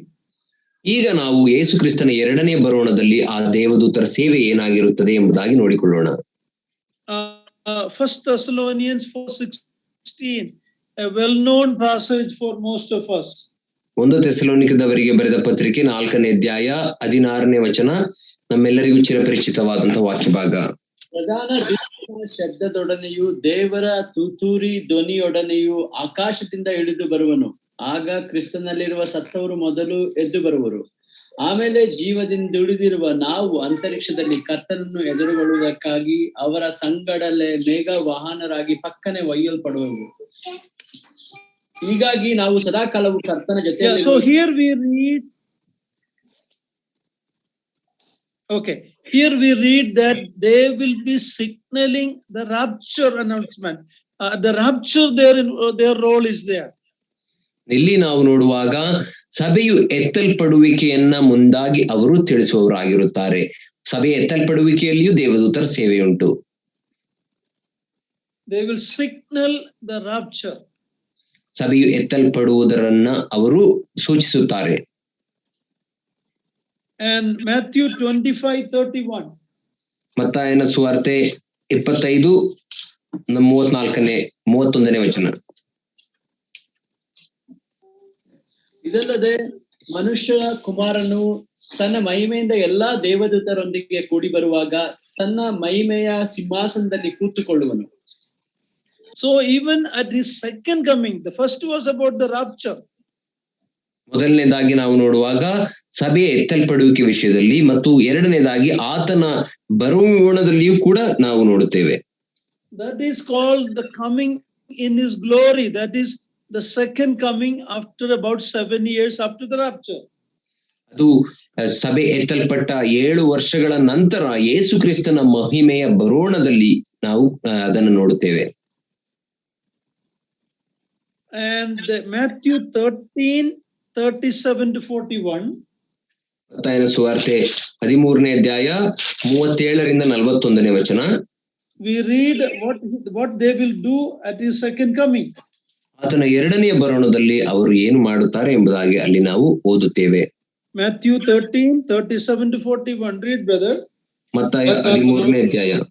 ಅದಕ್ಕಾತನು ಒಳ್ಳೆಯ ಬೀಜವನ್ನು ಬಿತ್ತುವನೆಂದರೆ ಮನುಷ್ಯ ಕುಮಾರನು, ಹೊಲವೆಂದರೆ ಈ ಲೋಕ, ಒಳ್ಳೆಯ ಬೀಜವೆಂದರೆ ಪರಲೋಕ ರಾಜ್ಯ, ಪರಲೋಕ ರಾಜ್ಯದವರು, ಅಣಜಿ ಎಂದರೆ ಸೈತಾನನವರು, ಅದನ್ನು ಬಿತ್ತುವ ವೈರಿ ಅಂದರೆ ಸೈತಾನನು, ಸುಗ್ಗಿ ಕಾಲ ಅಂದರೆ ಯುಗದ ಸಮಾಪ್ತಿ, ಕುಯ್ಯುವರು ಅಂದರೆ ದೇವದೂತರು. ಈಗಿರಲಾಗಿ ಹೇಗೆ ಅಣಜಿಯನ್ನು ಆರಿಸಿ ತೆಗೆದು ಸುಟ್ಟು ಬಿಡುತ್ತಾರೋ ಹಾಗೆಯೇ ಯುಗದ ಸಮಾಪ್ತಿಯಲ್ಲಿ ನಡೆಯುವುದು. ಮನುಷ್ಯ ಕುಮಾರನು ತನ್ನ ದೂತರನ್ನು ಕಳಿಸುವನು, ಅವರು ಆತನ ರಾಜ್ಯದೊಳಗಿಂದ ಎಲ್ಲಾ ಕಂಟಕರನ್ನು ಅಧರ್ಮಿಗಳನ್ನು ಕೂಡಿಸಿ ಬೆಂಕಿ ಕೊಂಡದಲ್ಲಿ ಹಾಕುವರು. ಅಲ್ಲಿ ಗೋಳಾಟವು ಕಟಕಟನೆ ಹಲ್ಲು ಕಡಿವಾಣವು ಇರುವವು. Yeah, so we see at his second coming, at the rapture, at the second coming, in the judgment connected with his second coming, the angels are actively involved. ನಾವು ನೋಡುವಾಗ ಸಭೆಯ ಎತ್ತಲ್ಪಡುವಿಕೆಯಲ್ಲಿ ಯೇಸು ಕ್ರಿಸ್ತನ ಎರಡನೇ ಬರೋಣದಲ್ಲಿ ಮತ್ತು ಆ ಎರಡನೇ ಬರೋಣದ ನಂತರ ಆಗುವಂತಹ ಆ ನ್ಯಾಯ ತೀರ್ಪಿನಲ್ಲಿ ಎಲ್ಲಾ ವಿಷಯಗಳಲ್ಲಿಯೂ ದೇವದೂತರ ಪಾತ್ರವನ್ನು ನಾವು ನೋಡುತ್ತೇವೆ. They will be separating the unbelievers from the believers. ಅವರು ವಿಶ್ವಾಸಿಗಳನ್ನು ಅವಿಶ್ವಾಸಿಗಳನ್ನು ಬೇರ್ಪಡಿಸುತ್ತಾರೆ. What an amazing ministry the angels have. ದೇವದೂತರಿಗೆ ಎಂತ ಅದ್ಭುತವಾದಂತ ಸೇವೆಯು ಕೊಡಲ್ಪಟ್ಟಿದೆ ನೋಡಿರಿ. Now when we look at the next topic, the ministry of the angels in the church in the book of Acts. ನಾವು ಮುಂದಿನ ವಿಷಯವನ್ನು ನಾವು ನೋಡಿಕೊಳ್ಳುವಾಗ ಅಪೊಸ್ತಲರ ಕೃತ್ಯ ಪುಸ್ತಕದಲ್ಲಿ ಸಭೆಯಲ್ಲಿ ದೇವದೂತರ ಸೇವೆ ಏನಾಗಿದೆ ಎಂಬುದಾಗಿ ನೋಡಿಕೊಳ್ಳೋಣ. Acts 5:19. ಅಪೊಸ್ತಲರ ಕೃತ್ಯ 5ನೇ ಅಧ್ಯಾಯ 19ನೇ ವಚನ. ಆದರೆ ಕರ್ತನ ದೂತನು ರಾತ್ರಿಯಲ್ಲಿ ಸೆರೆಮನೆಯ ಬಾಗಿಲುಗಳನ್ನು ತೆರೆದು ಅವರನ್ನು ಹೊರಕ್ಕೆ ಕರಕೊಂಡು ಬಂದು. Yeah, we read that the apostles were freed from the jail by the angels. ನಾವು ಇಲ್ಲಿ ಓದುವುದೇನೆಂದರೆ ಅಪೋಸ್ತಲರು ಆ ಸೆರೆಮನೆಯಿಂದ ಬಿಡುಗಡೆಯನ್ನ ಹೊಂದಿದರು ದೇವದೂತರಿಂದ. Acts 8:26. ಅಪೋಸ್ತಲರ ಕೃತ್ಯ 8ನೇ ಅಧ್ಯಾಯ 26ನೇ ವಚನ. ಅಷ್ಟರಲ್ಲಿ ಕರ್ತನ ದೂತನು ಫಿಲಿಪ್ಪನಿಗೆ, ನೀನು ಎದ್ದು ದಕ್ಷಿಣ ಕಡೆಗೆ ಯೆರೂಸಲೇಮಿನಿಂದ ಗಾಜಕ್ಕೆ ಹೋಗುವ ದಾರಿಯಲ್ಲಿ ಹೋಗು, ಅದು ಅಡವಿ ಎಂದು ಹೇಳಿದನು. So they gave direction to God's servant. ದೇವರ ಜನರಿಗೆ, ದೇವರ ಸೇವಕರಿಗೆ ಆ ದೇವದೂತರು ಮಾರ್ಗದರ್ಶನವನ್ನು ಕೊಡುತ್ತಿದ್ದಾರೆ. Acts chapter 10 verse 22. ಅಪೊಸ್ತಲರ ಕೃತ್ಯ 10ನೇ ಅಧ್ಯಾಯ 22ನೇ ವಚನ. ಕರ್ನೋಲ್ಯನೆಂಬ ಒಬ್ಬ ಶತಾಧಿಪತಿ ಇದ್ದಾನೆ. ಅವನು ನೀತಿವಂತನು, ದೇವರಿಗೆ ಭಯಪಡುವವನು, ಯಹೂದ್ಯ ಜನರೆಲ್ಲರಿಂದ ಒಳ್ಳೆಯ ಹೆಸರನ್ನು ಹೊಂದಿದವನು ಆಗಿದ್ದಾನೆ. ನಿನ್ನನ್ನು ತನ್ನ ಮನೆಗೆ ಕರೆ ಕಳುಹಿಸಿಕೊಂಡು ನಿನ್ನಿಂದ ಬೋಧನೆಯನ್ನು ಕೇಳಬೇಕೆಂದು ದೇವದೂತನ ಮುಖಾಂತರವಾಗಿ ಅಪ್ಪಣೆ ಹೊಂದಿದನು ಎಂದು ಹೇಳಿದರು. Very interesting. An angel told Cornelius to send for Simon Peter. ಈ ಒಬ್ಬ ದೇವದೂತನು ಕೊರ್ನೇಲಿಯನಿಗೆ ಹೇಳಿದನು, ಸಿಮೋನ ಪೇತ್ರನನ್ನ ಕರೆಯಿಸು ಎಂಬುದಾಗಿ. The holy angel told Cornelius to call for Simon Peter. He will tell you the good news. ಇಲ್ಲಿ ಪರಿಶುದ್ಧ ದೇವದೂತನೊಬ್ಬನು ಕೊರ್ನೇಲಿಯನಿಗೆ, ನೀನು ಸಿಮೋನ ಪೇತ್ರನನ್ನ ಕರೆ ಕಳುಹಿಸು, ಆತನು ನಿನಗೆ ಒಂದು ಶುಭ ಸಂದೇಶವನ್ನ ತಿಳಿಸುತ್ತಾನೆ ಎಂಬುದಾಗಿ. Why the angel didn't say the good news? ದೇವದೂತನ ಯಾಕೆ ಆ ಶುಭ ಸಂದೇಶವನ್ನ ಕೊರ್ನೇಲಿಯನಿಗೆ ತಿಳಿಸಲಿಲ್ಲ? There was a man, Simon Peter, was called to proclaim the gospel. Why the angel didn't do it? ಅಲ್ಲಿ ಸಿಮೋನ ಪೇತ್ರನೆಂಬ ಒಬ್ಬ ವ್ಯಕ್ತಿ ಆ ಶುಭ ಸಮಾಚಾರವನ್ನ ತಿಳಿಸಲಿಕ್ಕೆ ನೇಮಿಸಲ್ಪಟ್ಟಿದ್ದನು, ಆದರೆ ದೇವದೂತನ ಯಾಕೆ ನೇಮಿಸಲ್ಪಟ್ಟಿರಲಿಲ್ಲ? Oh, my beloved brothers and sisters, this is our exclusive privilege. The angels don't have the experience of salvation. We only. It is a high honor given by God to you and me to be the proclaimers of the gospel. ಓ ನನ್ನ ಪ್ರಿಯ ಸಹೋದರ ಸಹೋದರಿಯರೇ, ಸುವಾರ್ತೆಯನ್ನ ವಿಷಯವಾಗಿ ತಿಳಿಸುವಂತದ್ದು ಅದು ನನಗೆ ನಿಮಗೆ ಕೊಡಲ್ಪಟ್ಟಂತಹ ಆ ಸೌಭಾಗ್ಯದ ಒಂದು ಹಕ್ಕಾಗಿದೆ.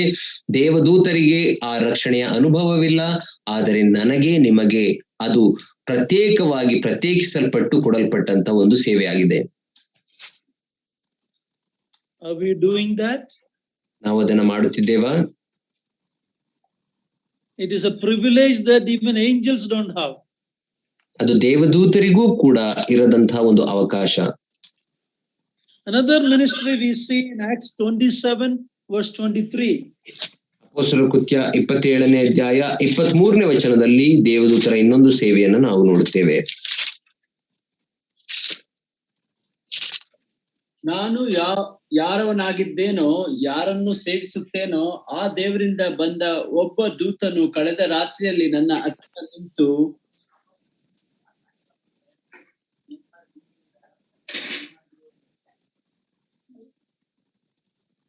Here we see that an angel confirmed God's will to Apostle Paul in that shipwreck, in that stormy sea, in the ship.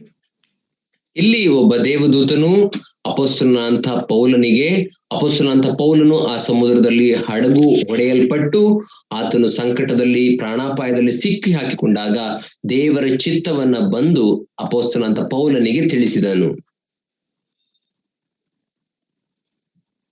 So all through the book of Acts, we see in different places the ministry of the angels. ಅಪೊಸ್ತಲರ ಕೃತ್ಯ ಪುಸ್ತಕದುದ್ದಕ್ಕೂ ನಾವು ಅನೇಕ ವಿಧವಾದಂತಹ ದೇವದೂತರ ಸೇವೆಗಳ ಕುರಿತಾಗಿ ಓದುತ್ತೇವೆ. They freed the apostles from the prison. ಅಪೊಸ್ತಲರನ್ನ ಸೆರೆಮನೆಯಿಂದ ಬಿಡಿಸಿದರು.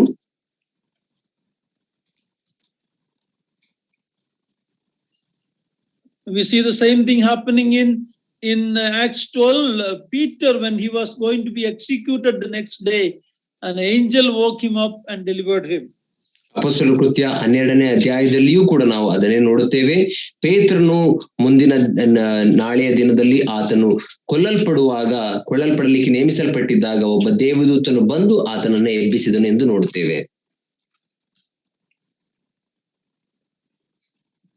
and gave direction to God's people. ಮತ್ತು ದೇವ ಜನರಿಗೆ ಮಾರ್ಗದರ್ಶನವನ್ನ ನೀಡಿದರು. Gave instruction to go to the place from where you can hear the gospel. ಮತ್ತು ನಿರ್ದೇಶನಗಳನ್ನ ಕೊಟ್ಟರು, ನೀವು ಎಲ್ಲಿ ದೇವರ ಸಂದೇಶವನ್ನ ಕೇಳಬಹುದು ಅಂತಹ ಸ್ಥಳಗಳಿಗೆ ನಿರ್ದೇಶಗಳನ್ನ ಕೊಟ್ಟರು. And God confirmed God's will to Apostle Paul. ಮತ್ತು ಅಪೊಸ್ತಲನಾದ ಪೌಲನಿಗೆ ದೇವರ ಚಿತ್ತವನ್ನ ತಿಳಿಸಿದರು. Now when you look at Daniel chapter 12 verse 1, ಮತ್ತು ಈಗ ನಾವು ದಾನಿಯೇಲನ ಪ್ರವಾದನೆ ಗ್ರಂಥ 12ನೇ ಅಧ್ಯಾಯ 1ನೇ ವಚನವನ್ನ ನೋಡುವಾಗ, ಜನರ ಪಕ್ಷವನ್ನು ಹಿಡಿದಿರುವ ಮಹಾಪಾಲಕನಾದ ಮಿಕಾಯೇಲನು ಈ ಕಾಲದಲ್ಲಿ ಹೇಳುವನು, ಮೊಟ್ಟ ಮೊದಲು ಜನಾಂಗವು ಉಂಟಾದಂದಿನಿಂದ ಅಂದಿನವರೆಗೆ ಸಂಭವಿಸದಂತ ಸಂಕಟವು ಸಂಭವಿಸುವುದು. ಆಗ ನಿನ್ನ ಜನರೊಳಗೆ ಯಾರ Here we see the ministry of angels to Israel and even to many nations.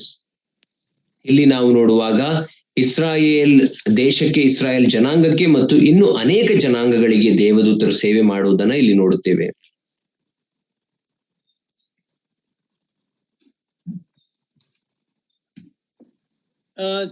Daniel chapter 10 verse 20 and 21. ದಾನಿಯೇಲನ ಪ್ರವಾದನೆ ಗ್ರಂಥ 10ನೇ ಅಧ್ಯಾಯ 20 ಮತ್ತು 21ನೇ ವಚನ.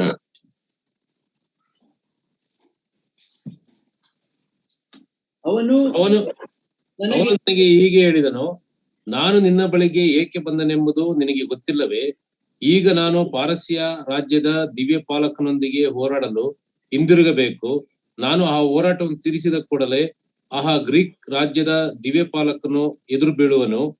ಆದರೂ ಸತ್ಯಶಾಸನದಲ್ಲಿ ಲಿಖಿತವಾದನ್ನು ಈಗ ನಿನಗೆ ತಿಳಿಸುವೆನು. ಇವರಿಬ್ಬರೊಂದಿಗೆ ಹೋರಾಡುವಲ್ಲಿ ನಿಮ್ಮ ಪಾಲಕನಾದ ಮೀಕಾಯೇಲನು ಹೊರತು ನನಗೆ ಬೆಂಬಲರಾಗತಕ್ಕವರು ಇನ್ನಾರು ಇಲ್ಲ. So angels have a ministry to Israel and even to many nations. ಆದ್ದರಿಂದ ದೇವದೂತರು ಇಸ್ರಾಯೇಲ್ಯರಿಗೆ ಅಷ್ಟು ಮಾತ್ರವಲ್ಲ, ಇತರ ಜನಾಂಗಗಳಿಗೂ ಕೂಡ ಸೇವೆ ಮಾಡುತ್ತಾರೆ. What an amazing ministry the angels have. ಎಂತ ಅದ್ಭುತವಾದಂತಹ ಸೇವೆಯನ್ನ ದೇವದೂತರು ಹೊಂದಿದ್ದಾರೆ. Today I am going to wrap it up here. We looked at two divisions of the angels, elect and the fallen. ನಾನು ಇಲ್ಲಿಗೆ ನನ್ನ ಮಾತನ್ನು ಮುಗಿಸುತ್ತೇನೆ. ನಾವು 2 ವಿಧವಾದಂತ ದೇವದೂತರನ್ನು ನೋಡಿಕೊಂಡೆವು, ಆರಿಸಲ್ಪಟ್ಟಂತ ದೇವದೂತರು ಮತ್ತು ಬಿದ್ದು ಹೋದ ದೇವದೂತರು. We looked at Satan and his demons. ನಾವು ಸೈತಾನನನ್ನ, ಆತನ ದೆವ್ವಗಳನ್ನ ನೋಡಿಕೊಂಡೆವು. Satan we will look at a little more in detail later. ನಾವು ಸೈತಾನನ ಕುರಿತಾಗಿ ಇನ್ನೂ ವಿವರವಾಗಿ ನಂತರ ನೋಡಿಕೊಳ್ಳೋಣ. We looked at some of the words that shows that about 1/3 of the angels fell and became demons and followed Lucifer or Satan. ನಾವು ಕೆಲವು ವಚನ ಭಾಗಗಳಲ್ಲಿ ನಾವು ನೋಡುವಾಗ ಸುಮಾರು 1/3 ಭಾಗದಷ್ಟು ದೇವದೂತರು ಅವರು ಬಿದ್ದು ಹೋದರು ಮತ್ತು ಸೈತಾನನನ್ನ ಅಥವಾ ಲೂಸಿಫರ್ನನ್ನ ಹಿಂಬಾಲಿಸಿದರು ಎಂಬುದಾಗಿ ನೋಡಿದೆವು. Last week we saw what is their number of the angels. It's myriads of myriads, uncountable number of angels. Out of that 1/3 has become demons. ಕಳೆದ ವಾರ ನಾವು ನೋಡಿಕೊಂಡೆವು ದೇವದೂತರ ಸಂಖ್ಯೆ ಅದು ಕೋಟ್ಯಾನುಕೋಟಿ, ಎಣಿಸಲಾಗದಷ್ಟು ಸಂಖ್ಯೆ ಎಂಬುದಾಗಿ ನಾವು ನೋಡಿಕೊಂಡೆವು. ಅಷ್ಟು ದೇವದೂತರಲ್ಲಿ 1/3 ಭಾಗ ಬಿದ್ದು ಹೋದ ದೇವದೂತರುಗಳು. Then we saw the ministry of the angels. ನಂತರ ನಾವು ದೇವದೂತರ ಸೇವೆಗಳ ಕುರಿತಾಗಿ ನೋಡಿಕೊಂಡೆವು. Ministry to God and his people. ದೇವರಿಗೂ ದೇವ ಜನರಿಗೂ ಅವರು ಸೇವೆ ಮಾಡುತ್ತಾರೆ.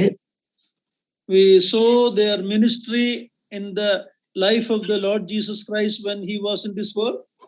ನಮ್ಮ ಕರ್ತನಾಂತ ಯೇಸು ಕ್ರಿಸ್ತನು ಆತನು ಈ ಲೋಕದಲ್ಲಿ ಇದ್ದಾಗ ಆತನಿಗೂ ಕೂಡ ಸೇವೆಯನ್ನು ಮಾಡಿದರು. From his birth to his ascension. ಆತನ ಜನನದಿಂದ ಹಿಡಿದು ಆತನ ಪರಲೋಕ ಆರೋಹಣದವರೆಗೂ.